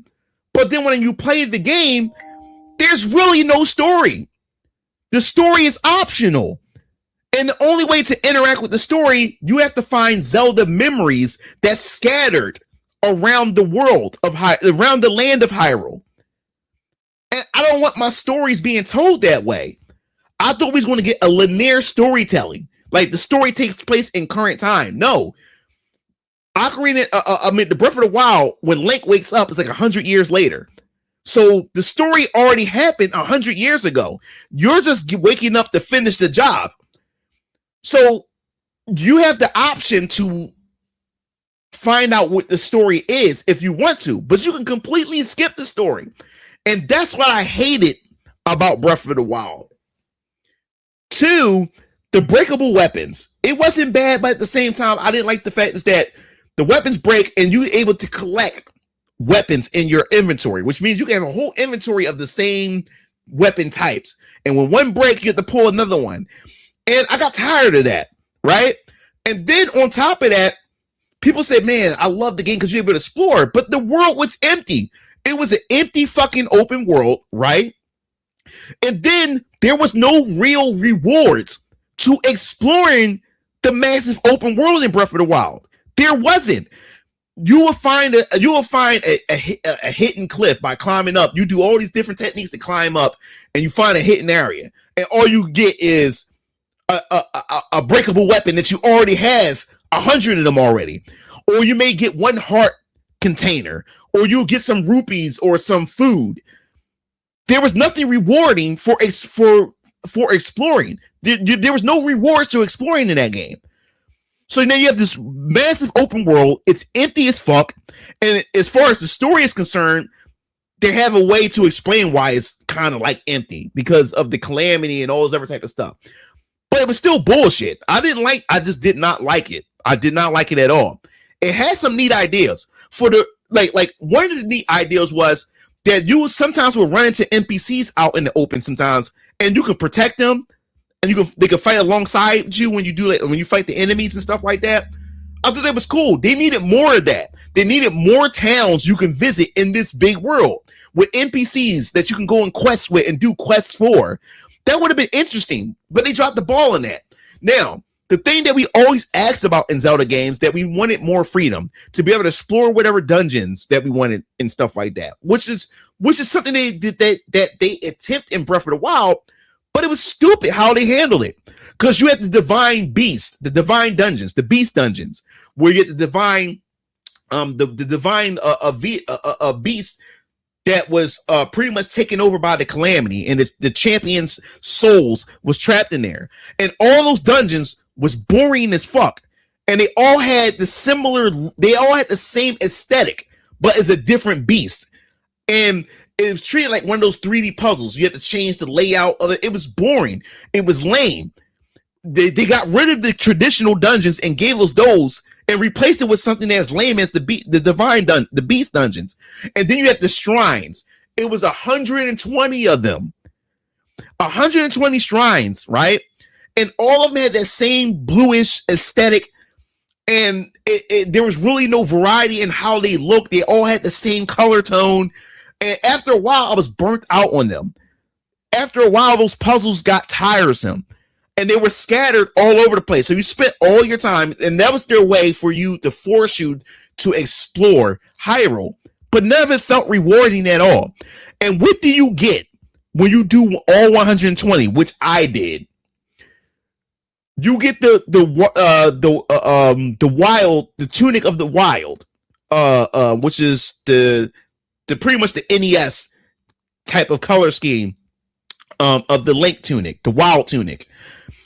Just for it to have shitty stats, because you have to upgrade it. But in order to upgrade it, you have to find these rare drops to take to the big fairy to even upgrade it. So I end up reverting back to the armor sets that I had already, because I wasn't going through all that. I did all that, and you telling me I have to now grind to level this tunic up? I was like, fuck it, man. Let me just put the gear that I had on. And then Link's Hyrule Shield was located in Zelda's castle where Ganon is at the last level, and it's in the basement. So the game was open-ended. You had the freedom, and I would say the positive that I did like about it was me and my brothers, Strike and Keo, all got the Switch day one in Breath of the Wild. And the three of us had our own different experiences of how we approached the game. What Keo did, the first thing he fucking did was, I'm gonna try to explore as much of the map as possible with little resources that I have. So Keo, at the very beginning of the game, he covered most of the map. In fact, he found the Master Sword before we did. And the fun part about it was, yo, bro, I found the Master Sword. Now, I thought that was cool, because I said, where's the Master Sword? So wait a minute, I can just go to the Master Sword? He said, yeah, you can just go to it. But the thing is, you got to have enough hearts. Like you have to trade your health in to be able to lift it. So like, oh shit, that's crazy. And Strike, he was attacking the dungeons early. Like we all was doing our own thing. Me, I was just doing whatever. I was just whatever I encountered, I was just doing. But you can beat the game early. You can go straight to the end if you want. So if I was to make a new Zelda game, I would take some aspects of that freedom, but we need to bring back traditional dungeons again. And I want proper linear storytelling for a Zelda game. That's what I will want. Yeah, I got Jet Force Gemini with the expansion pack for Nintendo 64. Love the hell out of that game. I mainly played with the Wind Waker one with the game collection, but the game was a demo at the time. I love Wind Waker, bro. Ask Nintendo to have a Mario on PlayStation and the like. Nintendo is very over. No, I don't want like I am for first party exclusives. I don't want to see Mario on PlayStation. I didn't even want to see Halo on PlayStation. I don't even want to see Horizon on Nintendo or Xbox. When it comes to first party studios, I believe first party studios should be exclusive. They are your key mark titles to sell your console. I don't believe in third party exclusives. I don't like third party exclusives. I think third party everybody should be able to have their hands on it. I never want to see Mario on Xbox or PlayStation, and they're right to not put it on those. That's why people buy their consoles, to have access to those things. Because if you was to because you gotta remember, Nintendo is a game company first. Microsoft makes software and operating systems. Sony has a music industry, a music sector. They have a movie sector and just entertainment in general. And then they have the consoles, and they do electronics. So they have money and revenue in other places. Nintendo is mostly strictly built from the ground up, mostly for a gaming company. If they was to put Mario on PC, why the fuck would people buy? Why the fuck would people buy a Nintendo console? Why? Why would they buy their hardware? They'll just get it on the PC. That is literal suicide. That they would literally kill their company doing that. No one would buy Nintendo hardware after that. So no, keep their first party exclusives to their console. That's the reason to buy their console. He said, like, for game, but I never grew up in that era. That was my dad's era. I didn't even make it that far. I was more of a Sega fan and missed out on all Nintendo franchises. Well, luckily me, I was privileged enough to have a Sega Genesis and a Super Nintendo, so I didn't really miss out on shit. I could never find the hook shot, so I was stuck. Did you ever play Sonic Advance games? Nah, I told you before, I'm not a handheld dude. And then Sonic game on Game Boy Advance, nah. I would make it Black Link. How about a Final Fantasy game? If you're in charge, how would you do it? That's a good question. All right, as far as a Final Fantasy game, if I was to do a Final Fantasy game, what I would do is I would give players the option of how they want to play it. And what do I mean by that? I would make it a turn-based and an action RPG. Kind of like how the Trails game has like a little action aspect to it, and then it has also a turn-based. And I would have it to where players are like just like how Capcom with the Resident Evil Requiem right now. You can play it in first person and you can play it in third person. So they took both the Resident Evil 7 and 8, games, and the traditional, over the shoulder view, and they combined it both together and gave players the options to play between either game styles. For a Final Fantasy game, if you was to put me in charge, I would do the same thing. There's people that love the action RPG aspect, especially with Final Fantasy VII Remake trilogy. And like I said, like, despite me not liking the narrative to the remake trilogy, I love the combat system. And if they tweak it more and more, that's be one of the best action RPGs that like games like I've ever played. Like, they'll be like one of the best for me. So there's people that love that, and Square Enix, they don't want to get rid of that. They're dead set on just making Final Fantasy an action RPG like. You know what I'm saying? So if anything, to satisfy both, I think they should. I mean, it's not going to be easy. That's a lot of programming and resources to do. But I think if they want to be able to capitalize and get as much out of the fan base, I think if you was to put me in charge of Final Fantasy, of a new Final Fantasy game, I will offer both turn-based and action RPG, and you're able to switch as a dongle on the options of how you want to interact with that. And that's how I would do it moving forward. 2, I will go back to the fantasy aspect where you in the class system. Let's bring back the classes and stuff like that. I think that would be pretty dope. So now you not only have a great cast of characters, but they all represent you can either do this. They either all represent a class, or we can just do a class system where any of your characters can switch between classes. And, that suit the play style that you enjoy. So you can create all kinds of different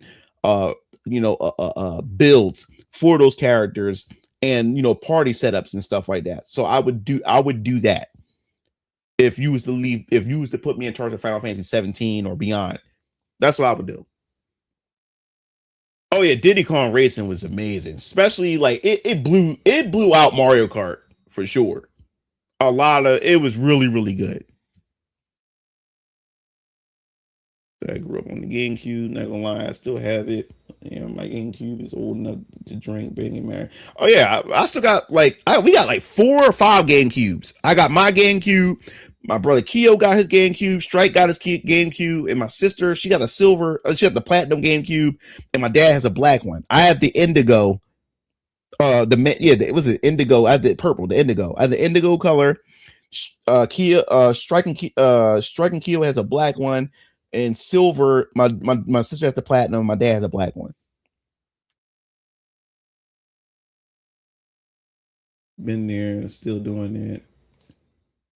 I don't think Tears or Breath of the Wild is overrated. I think they overplayed their hand. It's too free, and when you're too free, you get bored really easy. Bro, I only played the opening sequence of Breath of Tears of the Kingdom. I played the opening sequence. Once I jumped off and landed back onto the land, I turned it off. Crazy for me is that I'm not interested with more open entries in any series that is traditionally, so I never bothered to Breath of the Wild, even though my brother. And guess what? I enjoyed Hyrule Warriors Age of Calamity more than I enjoyed Breath of the Wild. Like, that's the crazy part. And also ran the question, but did you find Amy's constant love for Sonic and no, like I don't understand why people get annoyed. Like I don't understand. Like I'm not sure how can I say it. You got some people in communities that just take things too serious. Like Amy falling in love and chasing around Sonic, I never found it annoying. I just thought it was cute, or it wasn't. It didn't take up screen time like that. Sonic would see Amy in Sonic Adventure, and he would just run away from her, and that's it. It wasn't a big deal. Like even in Amy's adventure, in Sonic Adventure, when you play her perspective, she wasn't really chasing Sonic most of the time. She's seen him like probably like once or twice, but most times she was on her own adventure. Like people get like, I guess people can easily get annoyed by things, but I just never found no annoyance to Amy wanting to be a fangirl to Sonic. I just never thought about it. It wasn't that deep to me. Missouri want to be independent, move on. Yeah, I never played Frontiers. For me, Frontiers is nothing but Frontiers is an ugly game to me. It really is. Frontiers look like a lazy put together game, and they got the fan base to alpha test whatever future Sonic game. To me, that's what it is. Frontiers is an alpha test for whatever future Sonic game that they're trying to release, because that is an ugly game. All those, like that entire, the level designs, the enemies, they all look like generic asset flips. They look like generic, a stock, like even environments like stock environments from whatever 3D asset resource sites that they found, and then they just got Sonic and just put them in there. You ever see those Unreal Sonic? You ever see them Unreal videos when they make Ocarina of Time and stuff like that? And they do like little test videos and with the graphics, with the water effect. You ever see them do that where they have like these generic environments and they put Sonic in it just to show off like the lighting effect on Sonic, to show off the water. That's what Sonic Frontiers look like. It looks generic as fuck. It's one of the ugliest looking Sonic games I've ever seen. I said Sonic. I said Sega ain't getting my money off of this shit. I said they're literally alpha. They are using you. They're using the fan base as alpha testers for that. That game was an experiment on y'all pocket, on y'all dime. You're not Link. No. Link is not dead. No, Link was in a coma because of what happened 100 years ago. Zelda had because Ganon was they were trying to prepare for the potential coming of Ganon, the calamity Ganon. And to not spoil anything, the champions had to get together to prepare for this. Zelda, her mother was supposed to pass her the power to be able to seal Ganon for his potential revival or return or whatever like that. Zelda mom ended up dying. She ends up dying. So she could never teach. She never had the chance to teach her sealing technique, her sealing abilities. So Zelda, what she decided to do instead was, since I don't know how to awaken my power, I don't know how to use my power. My mom died before I could learn it. I'm going to go another direction. She started looking and researching the shrines, and she ended up finding these mecha type of technology and shit like that. The King of Hyrule was telling Zelda, telling his daughter, no, fuck that shit. You need to learn how to do the power, do this, use your powers to prepare for the coming of Ganon and stuff. And she's like, Pops, I don't know how to because mom is dead. At the same time, Link on the other end, he comes from a bloodline of knights, of fame, of royal knights that protect the the Hyrule family and stuff. So his destiny is already carved out for him. He's destined to be the champion. And what I liked about the conversation between her and Link was that she said to Link that I'm actually jealous of you. I'm jealous of you because at least you have a path, you have a destiny. My mom died, so I am lost. I don't know what I'm doing. Well, to make a long story short, everything, the Calamity Ganon end up becoming the thing. He end up his spirit or whatever we want to call it, the malice and everything, end up consuming Hyrule, and the champions who are supposed to control the beast that Zelda had discovered from the Sheikah tribe and the ruins and stuff, they all got taken over by and possessed by the Calamity Ganon, and it pretty much trapped the champions inside, and they all died. Link is the last person standing. Hyrule get destroyed. The King of Hyrule dies. Everybody's getting wiped out, and Link is the last champion to protect Zelda. And Link was almost about to die, and right at that very moment, Zelda's powers awakened, which is the Triforce of Wisdom, and it protected him. And that's what I said. Like, that's why you don't like. That's why it pisses me off when Zelda had her own game. People's calling it woke for her having her own game. No, Zelda is quite capable. Ganon was always afraid of Zelda because of her powers. Zelda's a threat. Well, her powers awakened. It destroyed the enemies, and it protected Link. So she told Impa and she told the Sheikah to pretty much take Link and allow him to recover or whatever while she hold Ganon off. She's gonna hold the Calamity Ganon and seal him within the castle. And she was that. And when Link wakes up, it's 100 years later. That meant that Zelda has been holding Ganon off from escaping the castle for 100 years.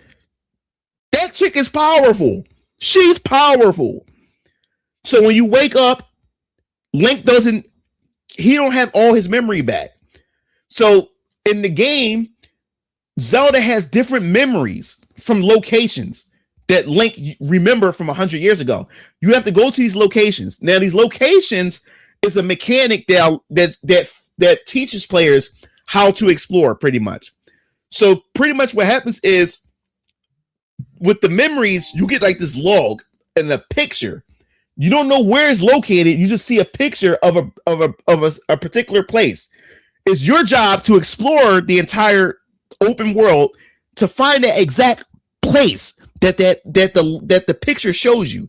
Once you find that location, Link memory kicks in. It's called Zelda's Memories, and then you get a cutscene of what happened in that particular location. So that's how you get the story. And it's scattered, and you can do it, and it's not in order. It's out of order. You can go out of order. So you don't have like a sequence. You can go get these story bits out of order and stuff. And I didn't like that. So if you wanted lore, you have to scatter and find those memories.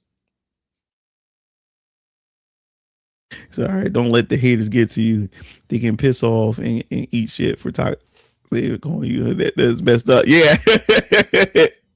So basically, you don't like their story for the same reasons as Breath of the Wild. Oops, I see now. It said weapons break so easily in Breath of the Wild. It was ridiculous. I hated the weapon breaking. Yeah, it's retarded. Spending it does seem annoying. At least has special unbreakable, and the Master Sword doesn't break, but it breaks. No, the Master Sword doesn't break, but it does break. And what does that mean? Because you have the break mechanic, and the Master Sword doesn't break, they had to come up with a balance system so players won't ditch the weapons and just stick with the Master Sword. So what they did was your Master Sword has health, and when you beat the health down, it gives you the break animation, and the sword is no longer effective anymore. And you have to pretty much unequip the sword and let the sword recover. It was stupid. Anything. So I hope the next live is going to be Fighters or DOA. Zelda rant time. Derpy, what's up, man? Sounds like it could have made it in Genshin before Genshin. Just like online cash crop gotcha update the way. Have new exclusives is basically suicide for your console, like Sega. The one thing F-15 proves is something my dad has always said. If you want to say solve class issue, you turn it into a race issue, and then they won't fight for class anymore. Damn. Is he a typo? So I got the Indigo one too. Yo, whoever said Diddy, chill with it. But he say Kong. He said, I'm almost done with Octopath Traveler Zero. Oh, cool. How is it? I said, I don't see why people are crashing out about Amy chasing. Yeah, I agree. I don't know why people crash out about it. I don't understand. Like, it's not really that deep to me. I mean, Sonic's not really a deep game to begin with. I mean, it is what it is. The reason why they want her to move on so they can beg Sega to have her be with Shadow. Yeah, I'm not. I mean, like, I'm a Sonic fan, but I'm not part. Like when it comes to me, Sonic Adventure X. When it comes to me in communities, I don't really associate myself with communities because communities can be very toxic and they could be hijacked. And when I learned about one thing, that the Sonic community can be insufferable, but I think the most toxic community I've ever experienced was the Final Fantasy VII community, the most toxic, especially the shipping community as well. It's very, very toxic. So I don't really associate myself with communities. That's why when people ask you questions about particular games and what I think about what's been going on within a particular community associated with a game, I always say I have no clue because I don't associate I don't interact with people within the communities. I just talk about the games that I like. That's all.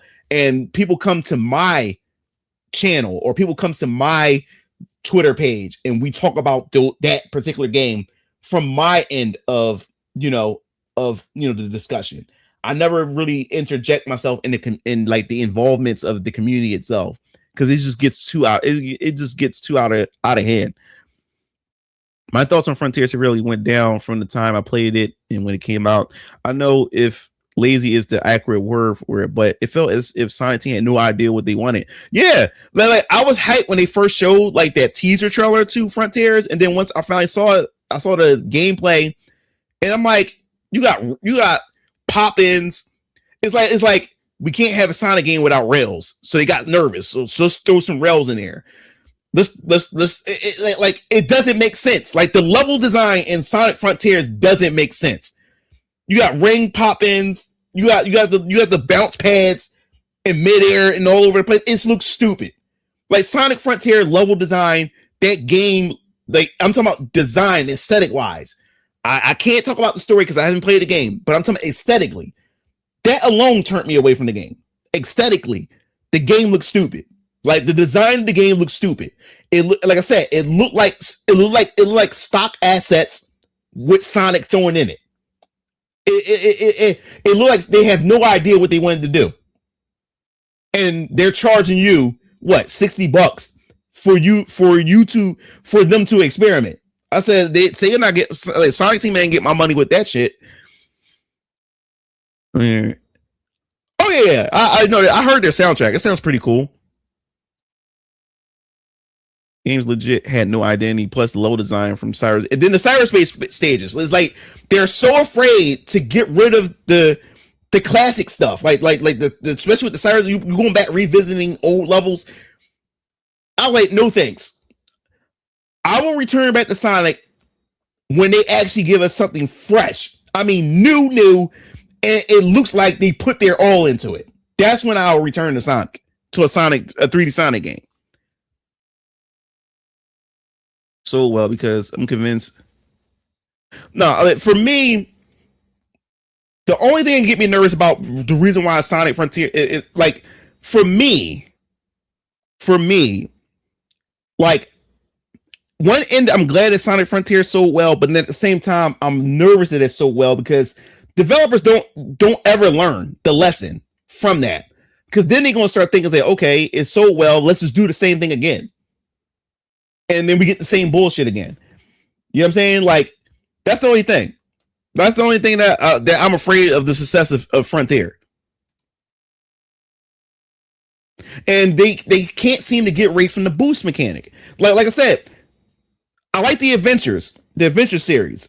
Because how are you able to control Sonic and the physics of how you control Sonic? Sonic Adventure 1 was the best Sonic Adventure game, hands down. I think they really nailed 3D Sonic with Sonic Adventure 1. I love Sonic Adventure 2, but I love Sonic Adventure 1 more. I love Sonic Heroes as well. Don't get me wrong. I love Sonic Heroes. But Sonic Adventure 1, 2, and Heroes was the best 3D Sonic era for me. And once we got to the boost era, because of the boost mechanic, it also meant you had to change how Sonic played. Because in order for the boost mechanic to work, the stages had to be more linear. If you understand what I'm saying, it's more straightforward. And you just boost. And at first it's fun, but after a while, like, I got bored of it. You know what I'm saying? I like the Sonic Generations because only reason I like the Sonic Generations because it was cool that I was able to relive that nostalgia of Sonic, of some of the old Sonic stuff, and then he brought back classic Sonic, and then it was fun and unique how there was classic spins to the modern levels of Sonic games, and that was the only boost game that and Sonic Colors it was okay. Sonic Colors was okay as well, but I'm not a fan of the boost games. I'm really not, and because like I said, because of the boost games. Sonic, the way he controls is not fun, and it's not fluid. Is in how he feels doesn't feel good at all because he's designed around the boost. So it's more about the boosting than the platforming itself. And I'm not a fan of it. I was really not a fan. And we've been stuck with boosts. What year did Sonic Unleashed come out? Now my brother Strike is the boost guy. That's his favorites. Damn, IGN gave Sonic Unleashed a 4 out of 4.5. GameStop a 4.3. I couldn't remember. Like I said, I didn't play. Cause my brother, the reason why I didn't get Unleashed because that fucking Werehog. Cause I was so hyped for Unleashed when I first saw it, and then when I saw the Werehog, I said, "What?" Because remember, we didn't have a 3D Sonic game in a minute after Sonic 06. I believe it was. It was Sonic 06 or Sonic Shadow. They have Sonic 06. Yeah, but Sonic 06. We didn't have a Sonic game in a long time. So when we finally got a new 3D Sonic game, I was like, what the fuck? I was like, yo, this don't look dope. And then they showed that the game has like a 2D aspect to it. I was like, oh shit, they mixing it up with some 3D and 2D. But the moment that Werehog showed up, and then I found out that the PS3 and the 360 has more Werehog stages than the Wii version, which the Wii version has more daytime stages where you're more so Sonic than you are the Werehog. I was like, what the fuck? And all right, so that means Sonic Unleashed came out in 2008, a year before my daughter was born. So we had the boost mechanic since 2008. With the boost can, so we've been stuck with the boost mechanic since 2008. And then after Generations came out, and the classic Sonic was a fun idea because Generations was more of a celebration, an anniversary of Sonic, and that was cool. But then when Sonic, what's the Sonic game that was so bad? Not what's the name of that damn Sonic game? I did a review on it. It was so bad. When they had classic Sonic make a return, it was Sonic what? Not Sonic. It's not Sonic Frontier. What's the name of that fucking Sonic game? You had to create your own avatar. That's how bad that shit was. I hated that damn game. That game was fucking worse. How was it worse than Generation? Like Generation nailed so many things right, but then they got so many things wrong with that one, and then they couldn't let classic Sonic go. It's like they had to rely on classic Sonic to sell it.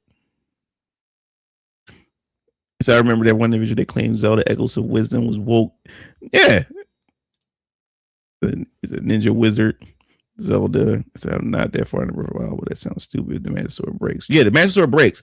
But the Master Sword is strong against against those mechanical things. If you get the Master Sword, every time you near anything that's filled with malice, the Master Sword lights up. Now I'll tell you right now, if you get the Master Sword in Breath of the Wild before you attack the Divine Beast temples, the game's going to be easy. Because once you have the Master Sword, you fight the Calamity Ganon bosses inside those Divine Beasts. And if you have the Master Sword, you can kill them. I wouldn't say one-shot them, but the boss is just a clean wipe. You can just wipe that boss if you get the Master Sword first. Now that's the thing about Breath of the Wild. You have the freedom to approach the game how you want to approach. Me, I didn't even go for, and also to get the true ending, you have to get all Zelda's you have to get all of Zelda's memories. You have to get the Master Sword, and I think you have to get all the memories, but I think you have to get I believe that's what it is. If not, just to be on the safe side, you have to get all the memories, the Master Sword, and defeat the Divine Beast. Because you don't have to defeat the Divine Beast, but if you defeat all the Divine Beasts, it actually nerfs the last. It nerfs the last boss. If you get all the Divine Beasts, it nerfs the last boss. Oh, what's up, Venomous? What's going on? So just finished Final Fantasy 15 again. Really hit the feels despite the game's rough development. Well, I like the ending to Final Fantasy 15, which I never ended. My brother's Strike was like the game, but I didn't like 15. But I think it did have some emotional impacts in it from when I watched my brother Strike play the game, but I did not like 15 at all, gameplay wise and stuff. Light Noctis and his bros really well written. Yeah, I can agree with that. They were well written, but overall I didn't like the game. I like Frontiers and Eggshells, but I don't play as much as Superstars to me. Something Moog, it's been a while. I'm late to the party. It's okay, man. Jetta. One thing you should have added to Octopath Travels is Zero's marriage system. Some of the characters are well written. I want to marry the well written ones. Sonic Frontiers should have given us an ability to turn supersonic on our own and fly around. So they are, those communities are definitely toxic. I usually just keep keep it to yourself, man. Those communities, I've never involved myself in communities, man. I never involved myself in them. Even though I like colors just fine, the messed up part about the game is the same as Lost World, is that the journalists gassed the game up because Sonic's stupid friends weren't playable. This is the thing. That's another thing I hate about the Sonic community too.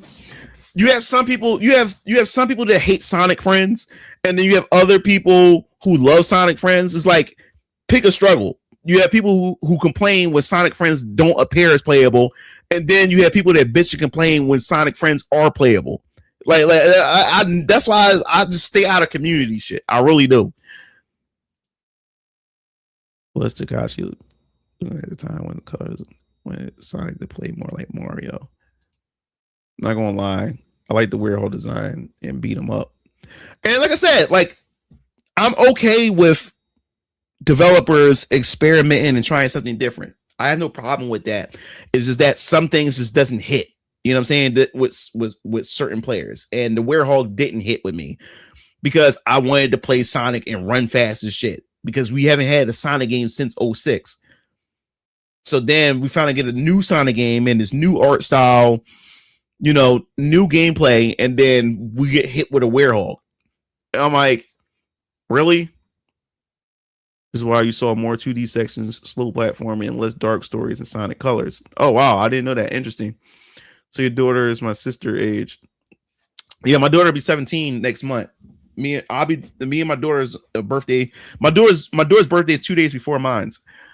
So yeah, she'll be 17 next month. I'll be 39 next month. Sega, Sega always had good music, hands down. Knights, Forces, Sonic Forces, yeah. Lost World, I didn't even bother that shit. I didn't even bother with Lost Worlds. That shit looked the ass. It was Sonic Forces I was talking about. We create your own avatar. Not gonna lie, Sonic Leash was a mistake. It was too complicated. I'm not gonna lie. Now, Sonic Boom is a guilty pleasure, and I'm not gonna keep repeating this. I like the Sonic Boom Rise of Lyrics because of the potential that it had, and I was okay with this because it wasn't replacing the main Sonic. Sega's goal was to have two different Sonic IPs running at the same time. You have our traditional, well-known Sonic that we normally have, and then we have a more Western Sonic development, which is going to be the Sonic Boom. And I like the Sonic Boom. I liked the potential because, like I said before, you had the writers of Jak, some of the writers from Jak 2. And to believe it or not, I enjoyed the characterization and the dialogue and the banter with the Sonic Boom characters more than the traditional Sonic characters. I liked the banter. And they had potential with the combat mechanics, the RPG elements, and Sonic screwed the developers over with that.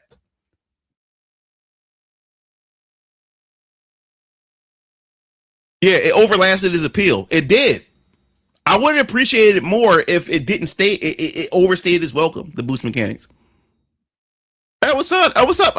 Sonical. Yeah, I'm still around, man. Forces were they were pushing too much stuff as a gimmick. I hated Forces. I did a whole. If you're interested in wanting to hear my Sonic Forces, I'll give you the link. I'll give you the link to my Sonic Forces. I did this when it came out. I'll send you the link. I'll send you the link to it. My Sonic Forces review. I did that years ago when it came out. I'm gonna put the link in the chat for you guys. So if you ever want to see my thoughts and opinions on it, there you go. So there you go. I like it in games where you can make the game easier if you're aware of the world and the boss has clear weaknesses, but you can choose to fight them head on and make it harder for yourself too. Yeah, I liked that idea. Do you play Zenless Zone Zero? I played I was invited. Julio Versa invited me to the closed beta back before the game released, and I did a video on it. You can check that out on the channel. But I haven't went back to actually play it when it launched because, like I said, I'm bogged down with so many games and stuff, so I never got around to it. And plus, like I said, like I like from what I played as Zenless Zone Zero. I liked it. The only thing I didn't like at the time was the TV mechanics, which I heard with that they pretty much essentially removed it in a sense. Which, oh man, I definitely like to play it then now. But another thing too is like when it comes to gacha games and free to play games, like I don't have the urge to play them because I don't own the games. They're free to play. You know what I'm saying? And it's always the cool games like Zenless Zone Zero. You know what I'm saying? That's so cool. Why can't they be like purchasable games on a disc, like a full blown game? You know what I'm saying? But I just recently downloaded it on my Series X because I was gonna play it on my PC or whatever like that. But like I said, man, like I just can't get into PC gaming. But I was gonna do it I was gonna download it on my PS5, but I said no, fuck it. I'll just play it on. I'm gonna play it on my Xbox. So I downloaded it. I installed it. I haven't played it yet. It's stupid that the Final Five Memories was unavoidable till Champion DLC. That's where you finally get linked to remember everything.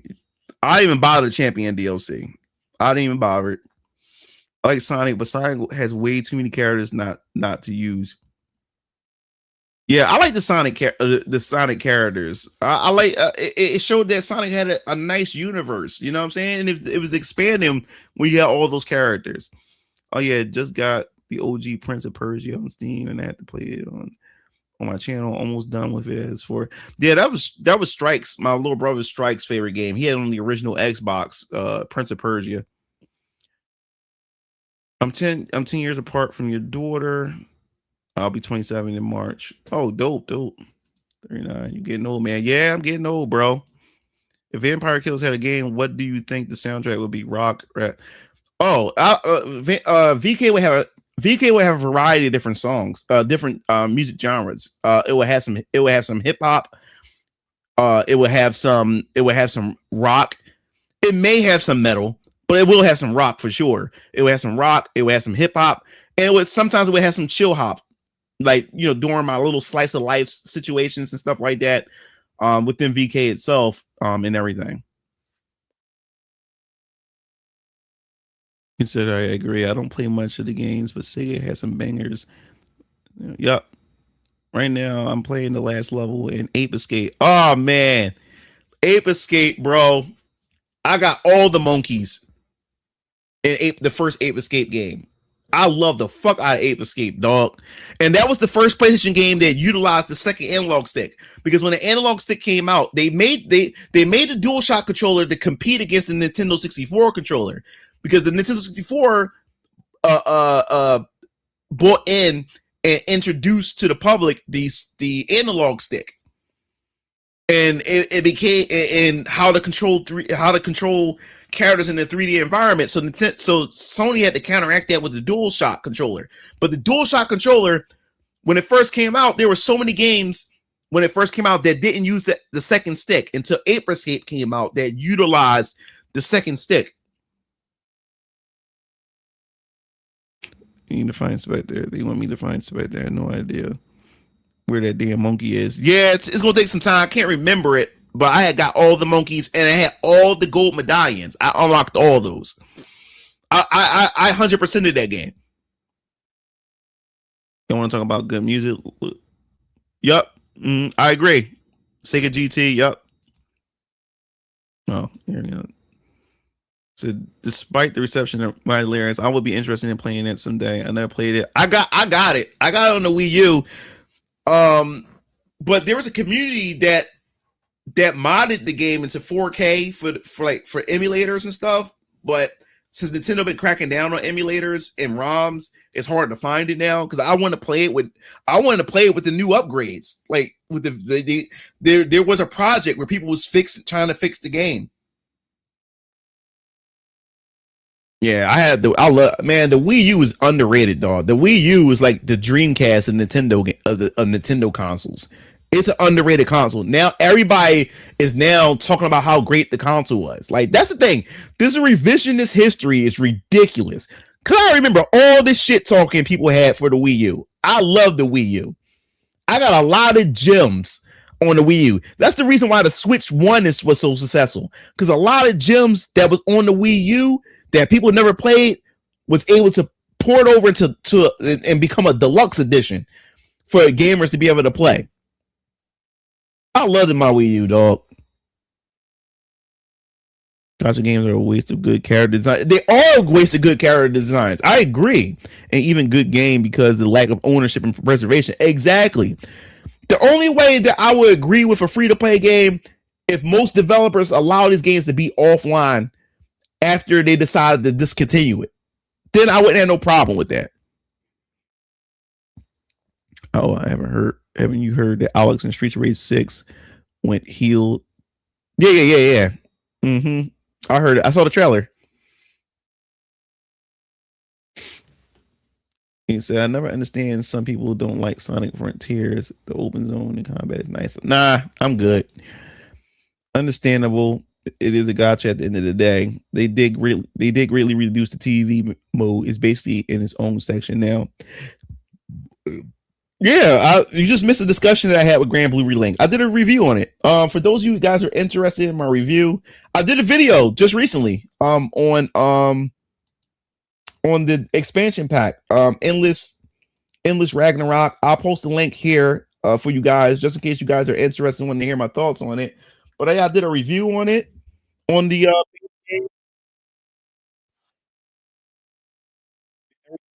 I also did a review, which I'll post a review up for those who may be interested. Oh, it's at 14K. The review, nice. And I even more points is now the game is alive and well. So I remember when I was a kid, when my dad first showed me the 64 controller, and I was like, "What the hell is that pitchfork, bro?" You gotta understand, like I'm old as shit, so I've been around for a long time and watched gaming evolve. You gotta understand how that felt to me when Toys R Us had the display. They had over like 15 kiosks at our Toys R Us in Philadelphia, where I lived. There was like 10 minutes from us. Dad took us down there, and it was a line of people trying it before the console release in a month. It released in a month, but they allowed people to try it. So we got there, man. It felt so weird holding that controller in my hand, and I didn't even know what an analog stick is, and it was so weird because I remember holding the 64 controller, and I was holding the analog stick like this because it was so hard to control. I was holding it like this to move Mario around, but it was so revolutionary because now Mario actually talks. He makes noise. He grunts and everything. It just felt so weird. And at the time, the graphics was so revolutionary. And as I told the story before, we had the Nintendo 64 a month before everybody else because my dad had a dope relationship with this store on South Street called Game Gallery, and they would normally break store date for certain people. So they knew my dad because my dad spends a lot of money there, thousands of dollars there. So when my dad called, he said, "Yo, you got the N64?" They said, "Yo, we only got two of them." Yeah, we got them. It's like, "Yo," he said, "Yo, we'll hold one for you." So my dad grabbed that. We was at the kiosk. Dad tapped me and Keo. He said, "Yo, come on, sons, we're gonna go." They get said, "Yo, game gallery has it." So we hopped in the car. We drove all the way down there, and there it was. They only had one game available, and that was Mario 64, and that's what we wanted anyway. And what was so funny was we turned around, this white woman and her son was with us or with her, and she came over and she said, "I'm so sorry. I was eavesdropping on your conversation because back then my dad had a cell phone. Cell phone was like really big back then." And she said, "I overheard you over the phone. I'm so sorry for eavesdropping. My son really wanted this, and we heard you eavesdrop and heard you talking about that there was something that was there 64s available." So she followed us. She found our van when we got in, and she followed our van to South Street, and she gave my dad a hug and everything, and thanked my dad and everything. And they sold that one to her, and so they only had two 64s there. So yeah, that's how we got the Nintendo 64 and Mario 64 a month before everybody else did.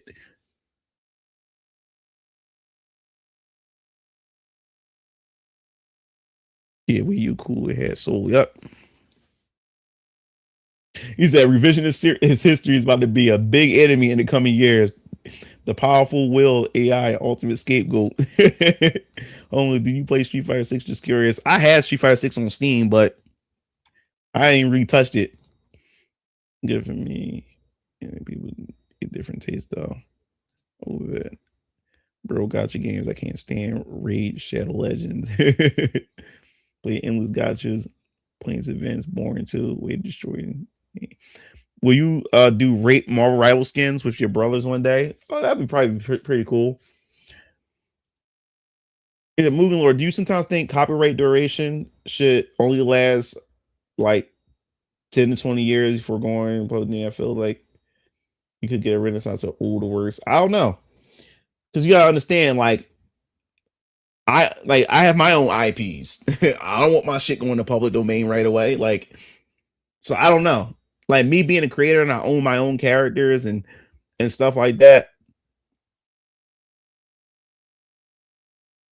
Well, who knows? Like who knows? Nintendo crap controller. Yo, what's up, Vernon? I'm old. I'm 32 and 33. See, game was about fire. Yup. People tend to forget that Super Mario Sunshine had voice acting. Yeah, Mario Sunshine I did too. I like Mario 64 Sunshine is my favorite 3D Mario's. Fuck Galaxy. Galaxy is overhyped, and I'm not a big fan of Mario Odyssey. My father is so cool. My father never understood games. He was also a workaholic. Are you willing to get Phantom Blade Zero to try out? I don't know. I might. I remember Toys R Us had it and Game Gallery. I purchased my PS1 there with Final Fantasy 7. Dope. Mom got me into games and anime. That's how I stayed off the streets. Yeah, like my family are gamers. My mom played games. She was more so in the rhythm and puzzle games. So my mom loved Dr. Mario. She loved Tetris. She loved Parappa the Rapper. She was the queen of that game. Lammy Jammy. Like I said, what was it? What was the name of it? What was this? The DDR? It was a couple other of those games. Oh, Bubble Bob. It was a Bubble Bobble, Bust a Move, Shanghai on Sega Saturn, Bust a Move on Sega Saturn. These were games that my mom loved. Tetris Plus on PlayStation 1. Yeah, I said Monjog. Yeah, Monjog. Yeah, she loved those type of games. My sister is a gamer as well. She had her own consoles. My brothers, myself, we all had our own individual consoles.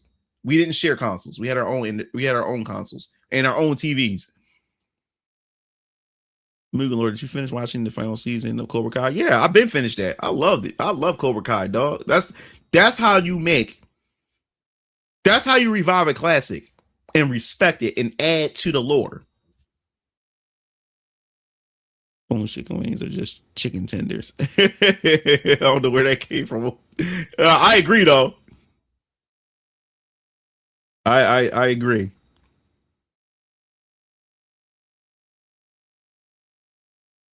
Yeah. So also too, I guess I can.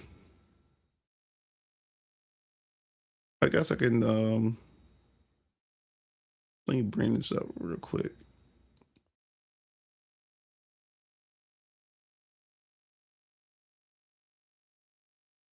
I can show you guys real quick. Where is it?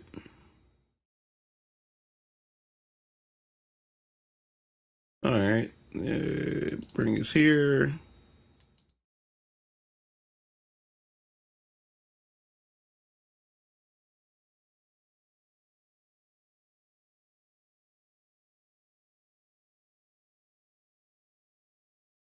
Yeah, so I also have some show you guys.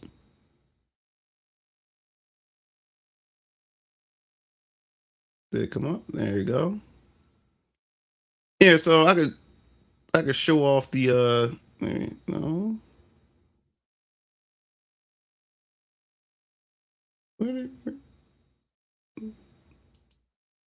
There we go.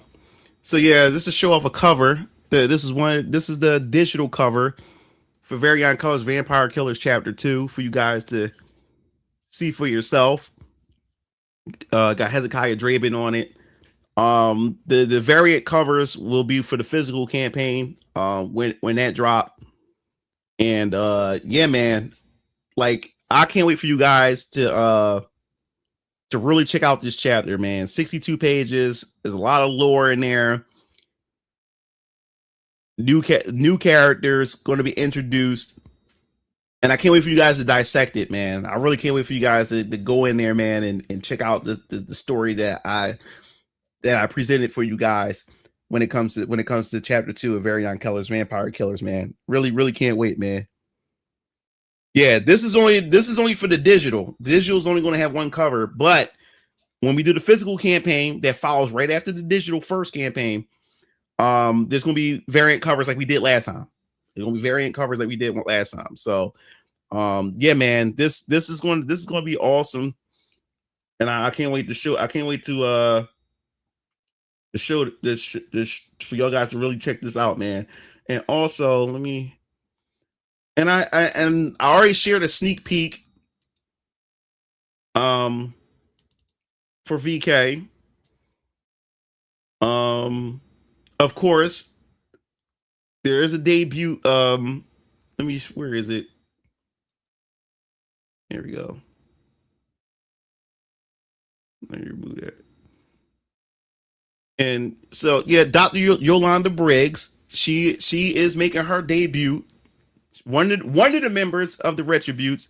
She makes her debut. In chapter 2 of Very On Colors, Vampire Killers. Got a name for the cover. I even think of a name for a cover yet.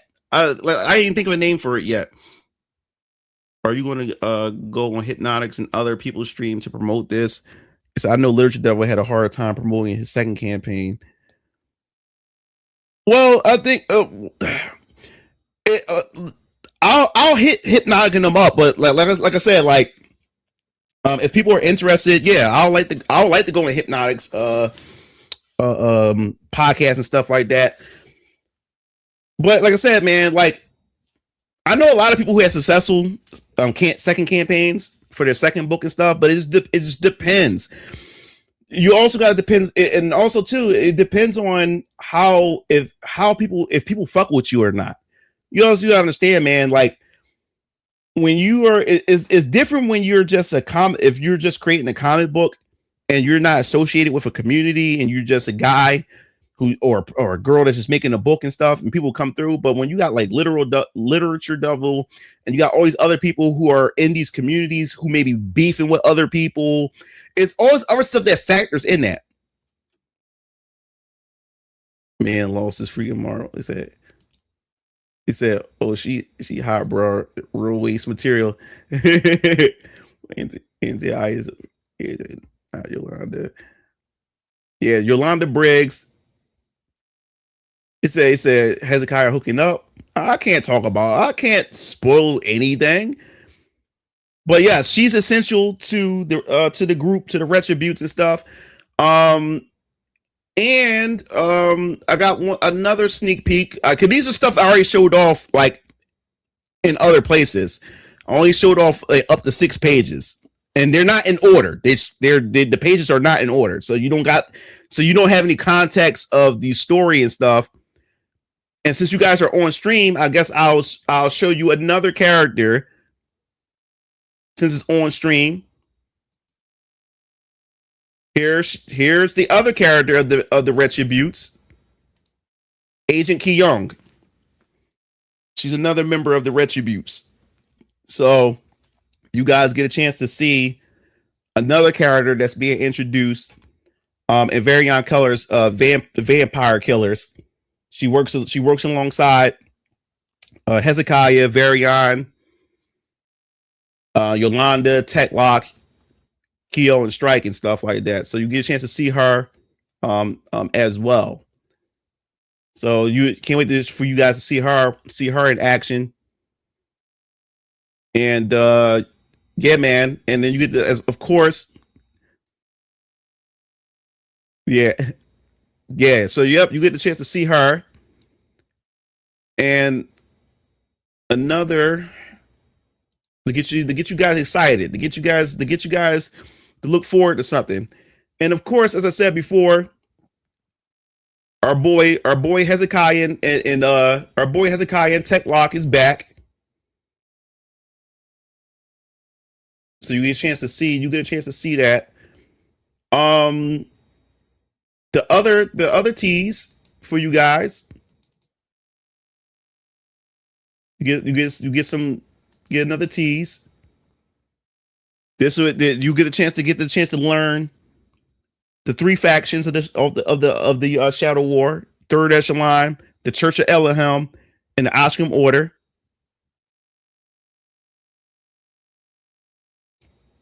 Yeah, so you guys get a chance to see that.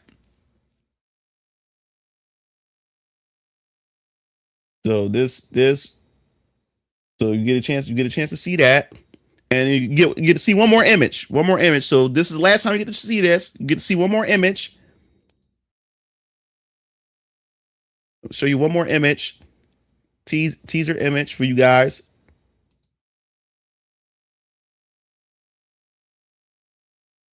All right. Let's see.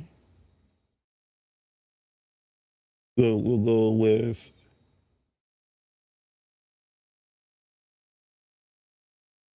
Here we go for you guys. All right. All right. So here's the retributes for you guys.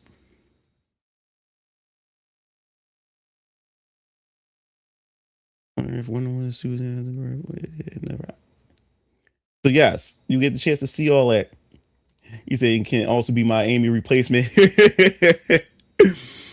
So yeah, so you see the retributes. Varian at the very top. You got Dr. Yolanda Briggs, Denzel, Agent Ki Young, Techlock, Keo, Strike, and then Hezekiah Draven, Young Rav. So yes, so that's the sneak peek that you guys can get for being on this stream. So you guys get to see. Yep. So yeah, this is going to be an interesting book. This is going to be an interesting book for you guys to check out. I'm looking forward to it. I can't wait to see what you guys think of it, because I love the reaction. I love the responses from chapter 1. I got you guys showed a lot of love, and what I liked about it was that I love the feedback. Y'all talked about the things you like, the things that needed work, which I love, and stuff like that. But my overall reception, even from strangers who don't know me as Mugen Lord, enjoyed the book. People who don't know me. So there was no bias or anything like that. So I had got overall, I had a great feedback overall. And what makes me happy, just last week, I was getting emails from backers, like people, like I said, people who don't know me, was saying, "Yo, what's up? Are we getting chapter 2?" So it goes to show that people are interested. People are asking because people waiting, like, "Yo, is there going to be a number 2?" Of course, there's going to be a number 2, and in fact, the campaign is next month. So yeah, so if you're interested, like I said before, go to my Kickstarter page and hit that notification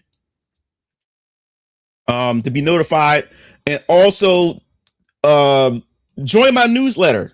I'm about to have 200 people on my newsletter, which is awesome for my size audience for this comic book venture. That's a lot. That's a lot of emails that I've earned for my newsletter and stuff. I'm about to hit 200.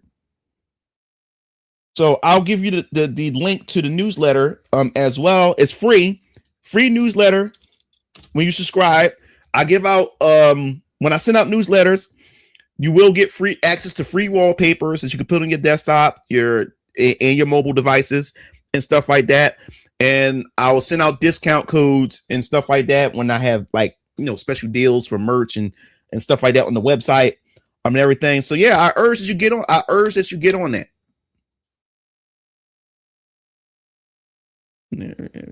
Don't get by me. I like Eric July, and I thought and some was boring. I also like Literature Double. His work is extremely boring. U.S. potential though. Yeah. So like I said, man, like, in order for me to get better, I'm all for honest criticism. I am all, because this is something that I want to do. I want to do this. I recently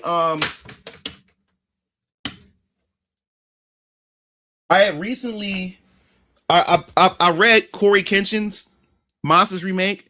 He's another inspiration. Watching him do this and follow his dreams and stuff. I read this, and it's not bad. It's not bad at all. My only criticism is that they're like writing. I'm learning this myself. Writing a book, like a manga and a comic book, is different than writing a script to an anime or a television series. Like, my only gripe is that there's a lot of things. There's a lot of stuff it's a lot of reading, but there's nothing really going on. If you understand what I'm saying, it's more so written. It's like I'm watching an anime instead of reading a manga. That's how it felt to me. Like, it felt like it works. If you was able to take this and put it on TV and watch it as an anime, it works better that way. You get what I'm saying? Because there's a lot of dialogue and a lot of stuff that's going on. I'm just sitting here reading it, but there's nothing really going on. Like, you're able to cut certain things out, and it will flow. It will flow better in reading material. But other than that, no. This has potential, and I'm going to pick up the second volume. So that's pretty much my only gripe. And also, my other gripe is the main character, what's his name? Jabari? Yeah, Jabari, he's, for me, in my personal opinion, he's too OP because in the book, for me reading it, he's a music major, right? And he's thinking he's going to a school where he can pretty much show off his music capabilities. But then when he goes there, he finds out that he's there for another reason. And then they put him through this physical training, right?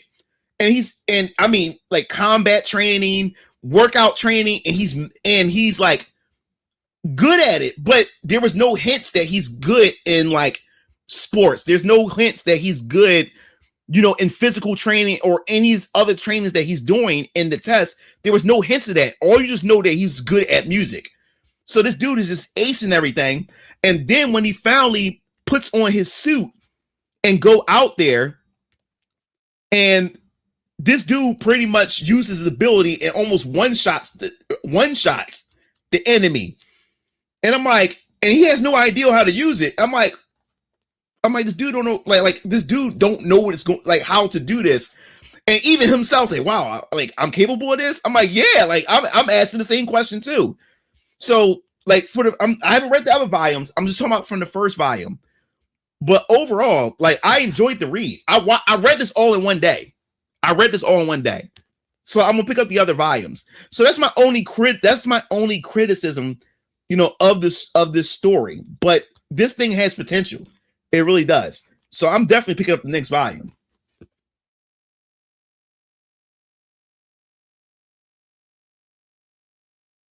He said 20 people was great. What's up? Yeah. And so I like this. I feel the characters look too boring, cyberpunk aesthetic, but see faster and better. Same with Sensu. Yeah, but but as far as the Rippaverse, I haven't went back and bought anything from the Rippaverse at all. Um, I don't know, like the stories doesn't really appeal to me. Like I said, I'm more so into like the anime aspect, the anime designs, the Eastern designs. I'm not really into the Western comic designs and stuff. But I bought a lot. As I said before, I bought Yaira, I bought Gooding. I like The Horseman was believe it or not, out of the three books that I bought, I like a Horseman, like the one shot Horseman. I didn't buy the other Horsemans, but when Horseman first came out, I bought the Horseman, and I said, like, man, like if Eric was the if anything, I believe Horseman should have been the one to kick off the Rippaverse and not Isom. Because like I really was interested in Horseman or whatever, but I don't know, like none of the stories, Yaira wasn't that good. Gooding almost had me. Like I was into the first part of Gooding, but then as the book started going, the pacing was horrible, and I think for Gooding it wasn't fair that he got one book, like, and he had to try to fit all that story in that one book. I think he needed more time. And another thing about Gooding, as he got older, like in his older part of his life, he was another one that was too OP. Not one time when I read Gooding that I felt like he was in danger. He was able to overcome everything. And as a writer, and as I started realizing when I read books or play video games or watch anime, watch movies, when your protagonists never have any struggle, you kind of start to lose interest, or like the stakes never really matter. You know what I'm saying? When they're never like they're in danger. And that's what it was with Gooding. Gooding had an answer for everything. He's a genius. He solved everything. My daughter said when she read Gooding, she said the time skipping, because it was a lot of time skips in Gooding. But my daughter also said when she read Gooding, she said, you know what would have been awesome? And it would have been daring. Gooding should have been a teenage boy, a teenage hero, a teenage genius that invents stuff, and he should have kept him as a boy. She said, I think that would have been much more interesting and stuff like that. And this was my daughter when she read it, because she, like I said, like the things that I'm into, my daughter likes too. Like she likes to do things that her father does. So when it came to reading the Rippaverse book and reading comics, she likes to start doing that too. But my daughter did not like Yaira at all. My daughter, like, and she was hyped for Yaira, and she did not like Yaira. She said Yaira was not good or whatever. But yeah. So I do want to try the what's that, John? The his Guardians of the Galaxy. What's it? Evil Deeds, something deeds. I do want to try that book. Okay, Sonic. Have a good night, man. In terms of books, I'm reading manga Sekirei recently. I love the anime, man. That Sekirei anime. Jeez, man. It was a good story. It sucked they never see. Yeah, man. It did suck that they never did another season. But yeah, all props though that to the Rippaverse and what everybody's doing in general, to all the indie comics people that's doing their thing, man.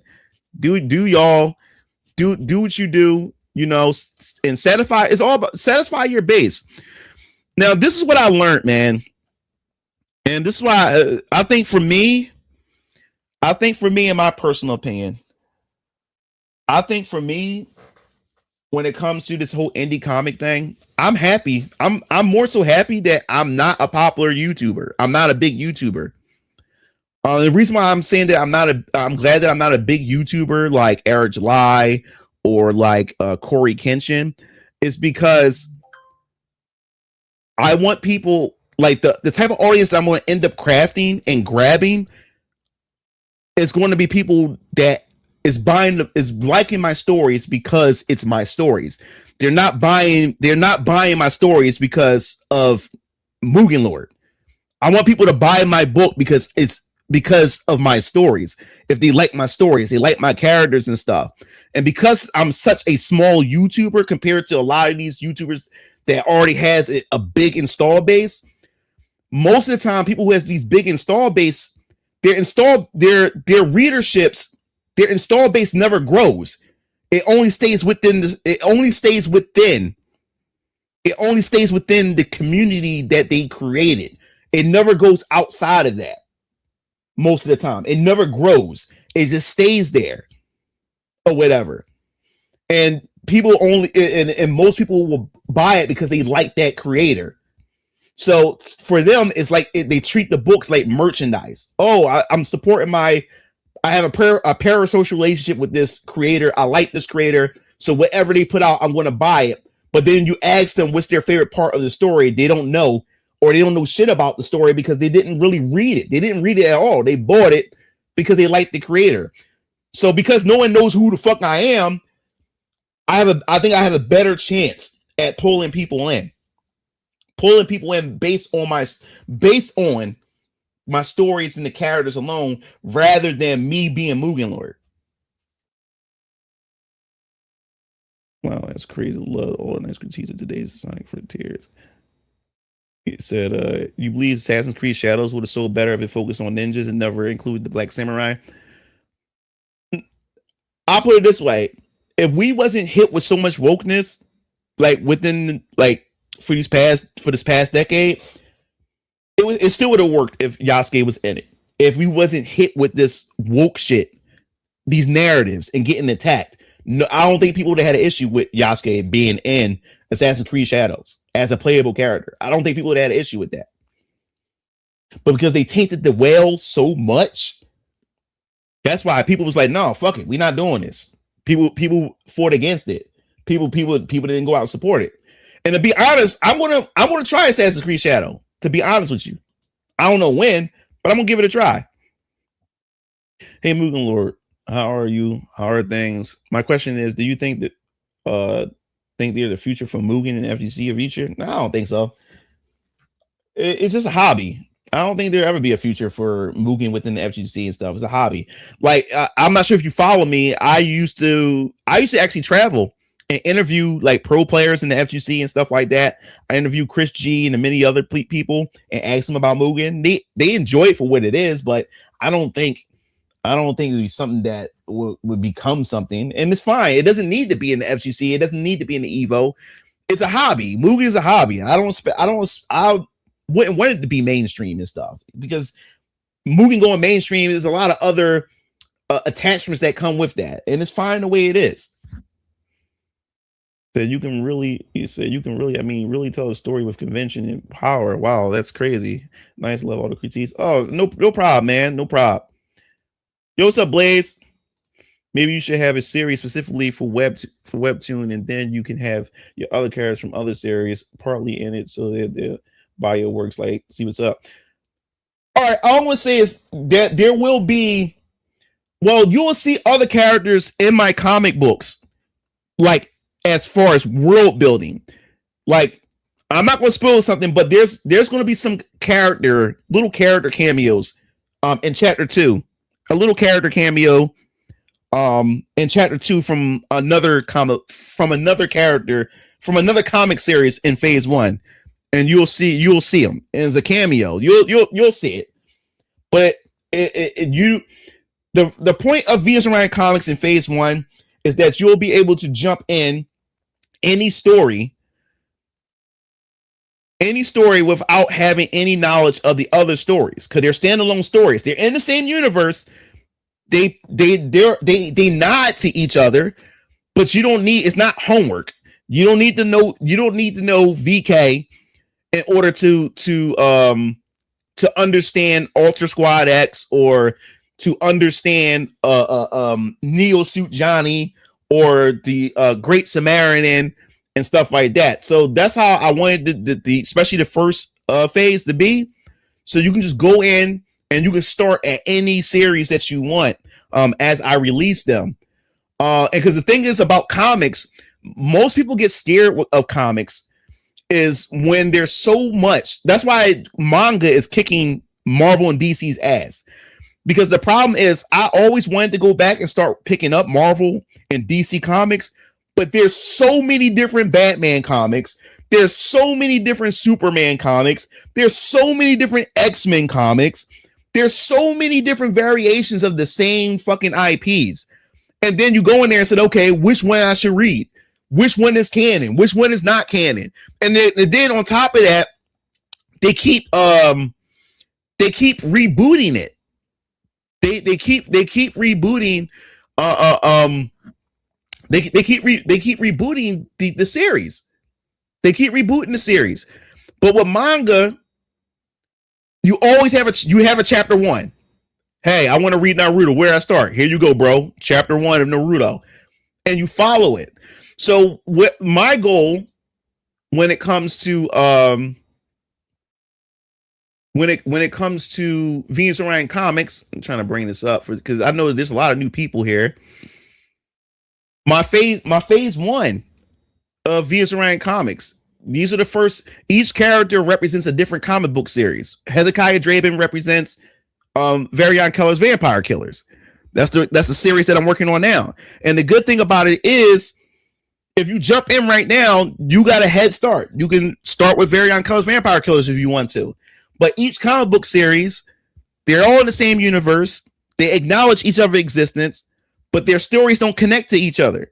So you can jump in and read any story, and you can jump in no matter how late you are to this. You'll be able to jump in and enjoy it, and you can follow whatever comic series you want to follow. And yes, characters will cross over. There will be some crossover comics and stuff, and there will be some literature to bring you up to speed if you haven't read the other books or whatever like that. But you're able to jump in and start anywhere you want. So like I said, right now, the only comic book series right now that's out is Varian Keller's Vampire Killers, and we're on the 2nd chapter this year. I haven't thought about it in that way. It makes sense. It's I will get shadows as well. He said my favorite part of Vampire Killers is the way young Rav in a quarter mile turn right get creeped out when a woman touches him with randomly silly and got me chuckling. Oh yeah, you're going to see, and there's a reason why Hezekiah is like that. And you're going to find out. You're going to find out more about him, and he's like that with people. He's really like that with people. You can't get close to him. You can't touch him, especially when it's a chick. When Jasmine touched him, he smacked her hand away. And there's a reason why he's like that, and you'll find out. But yes, he is in a way socially awkward as well, and there's a reason for that. And I can't wait for you guys to dive into that aspect of Hezekiah Draven. And that's what I said, man. All 10 chapters are already planned out. It's just getting the books done and getting them funded. So now that I'm going the crowdfunding approach of how I approach this, I'll be able to release books faster now. I'll be able to release them faster with this new plan that I got. But yeah, one of the OGs, but always be lurking. Oh, awesome. How long do you think Ubisoft will last? I have no idea. I didn't like the Assassin's Creed Shadow. That doesn't change the fact that I still like Afro Samurai. Yeah, they should have made a Japanese game way earlier than the current. Yeah, I agree with that. Marvel gets destroyed by manga. True. Dragon Ball low key is basically close to Marvel's point as kind of canon timelines, but it's yeah. Have you seen Running Man? No, I ain't watched that Running Man 2025. I ain't watching that shit. I love the classics with Arnold Schwarzenegger. With Marvel, I don't get what originated when or where. You said if you don't mind more mecha recommendations, Mugen Lord, I say you'll love Tourney, Gundam, Macross Plus. Okay. Yeah, so that's the plan with Venus Orion Comics, man, and how I want to approach this. with this whole thing with the phases and stuff like that. And I have so many ideas. And the thing is, now since I'm a company now, I can't reveal too much until it's time to reveal and stuff like that. And I believe there's gonna be something for everybody to enjoy. There's gonna be something that sticks out for everybody. I also I also updated I also updated the website a little bit. So when you type in VSRyanComics.com now, it'll take you straight to this page first. It'll take you straight to this page. Um, I got rid of the news and updates because I'm not big yet. Venus Ryan Comics is not big. So I'm creating all this extra work for myself. I'm creating all this extra work for myself by putting all these other tabs and stuff that really has no relevance until it becomes relevant. So I got rid of the news updates and stuff while I hitting it. I didn't get rid of it, I hitting it. So right now I kept it simple. You got Venus Ryan Comics. When you highlight it, you can choose right now Very On Colors Vampire Killers, which takes you to this page. Or if you just click Venus Ryan Comics, it just takes you back to this page or whatever. So it just takes you back here. You can click this to join the newsletter. By click join our newsletter, it takes you to the newsletter and everything. Then you click this video, you can play the video and everything. Can you play the yeah.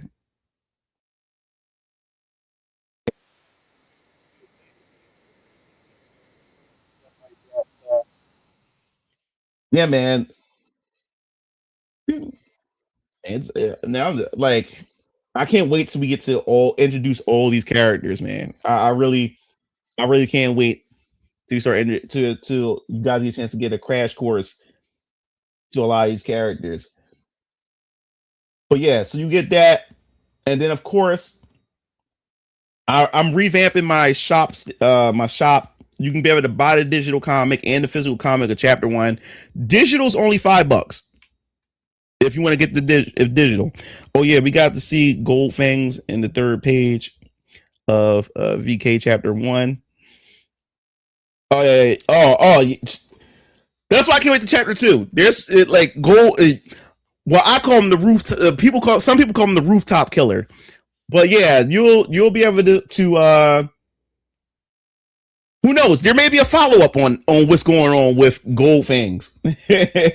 Seems like your guys made a name from Gold Fangs.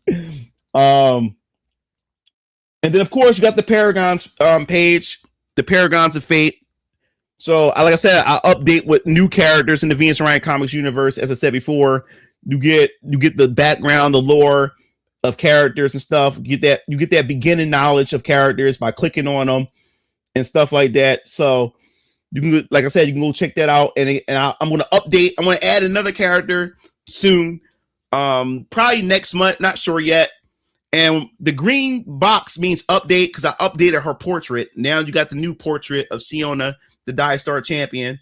So you got the new portrait of her right here and everything. So yeah, man. And then Jake Pierce, man. Jake Pierce. This is gonna be dope. I can't wait till we actually start touching bases on a lot of these characters. Neo Suit Johnny and Faith Tanaka, codenamed Valkyria and stuff. So the Great Samaritan. So yeah, there's a lot of stuff for you. There's gonna be a lot of stuff for you guys to be able to dissect and really get into. But I have multiple ideas for a game. I have too many characters that I don't seem to fit, so I separated them into different categories, new IP spinoffs. Well, that's what started with. Well, that's what really started with me. Where I started off just working on VK. VK was supposed to be just like the stepping stone to get into Venus Orion games and so forth and so on. Venus Orion, like VK was supposed to be the only series. But as I started developing VK, and when I created Neo Delphia, I started creating corporations like Neo Industries. Neo Industries gave me the idea for Neo Suit Johnny. But as I started creating Neo Delphia, I came up with Jake Pierce because he's like my Punisher and stuff like that. So I started really going crazy with all these different concepts for characters. And I said, man, these characters don't fit in VK, Very On Kills Vampire Killers. And that's what gave me the idea to say, yo, create a shared universe. and each character had their own genre and stuff like that. You know what I'm saying? And that's how I ended up coming up with it. Oh, thanks, man. Oh man, thanks, LG. I appreciate it, man. Are you gonna make more videos on your process and tips and creators? Yeah, yeah, yeah, yeah. I like truth. To be truthful, that's what I've been working on behind the scenes. I've been working. I got a whole series coming out. I got some. Look, I got a creator series, not just for Venus and Ryan Comics, but also a YouTuber content creator series that I'm working on too, as well, because there's a lot of people that wants to get into content creation, and I want to teach people to avoid certain pitfalls, and just like how I did my Mugen tutorials, I want to put that to some use. You know, when the sheer knowledge with you guys, not just with story writing, but also content creation and many other things. So I'm working on something like that. So just stay tuned. And like I said, during the Christmas holiday, like I said, my computer motherboard had crashed on me, and my computer was in the shop during the entire holiday. So I didn't even have no computer. I had nothing. All I had was my game consoles. So all it gave me a chance was to sit back, play some video games, but also brainstorm. So I have so many ideas that I'm working on. That's why my Mugen Lord channel has pivoted into a whole nother direction, and my RPG channel was created recently, and then I'm gonna have my fighting game channel created recently, because your boy Mugen Lord has been working hard behind the scenes. I have so many ideas going into 2026, especially when it comes to Venus and Ryan Comics and VK, man. Yeah, so stay tuned for that. Yeah, Eric. Yeah, stay tuned for that. I definitely gonna have a lot of that content for you guys on the Mugen Lord channel and stuff. So, but yeah, man, that pretty much wraps up the stream for tonight. I'll be streaming tomorrow because my boy Master Boris, he wants to play some Streets of Rage 4, so I may be streaming Streets of Rage 4 with him. So stay tuned for that. We'll be doing that. So yeah, there will be a stream tomorrow. So if you guys want to come through and just chill with me and my boy Omega Boris, as we play Streets of Rage 4 online together, and everything, and we just chill and stuff like that. If you're interested in that, come through. We'll probably play around like 4 p.m. I want to start early so I can still have the rest of the evening to myself to work on other things, because we'll probably run it for 2 hours to stream or whatever like that. But I hope you guys enjoyed tonight's stream. I had fun with you guys. It's been a long time since I've been able to talk to you guys on stream and stuff. I'm glad you guys were able to come through. I'm also going to be planning some gaming streams so we can all play together. If you're a member of my Discord, I'm also planning some Discord streams, gatherings and stuff. We're going to be doing Sonic Cross Worlds again. But I'm going to plan it out so we can actually have players, like people coming in. We can have a full setup of players that we can all have fun and play and stuff like that. So stay tuned for that. I do want to play some Smash Brothers Ultimate again. Haven't played that in years. Since Kazuya was released, I haven't played Smash Ultimate. So we can do some of that.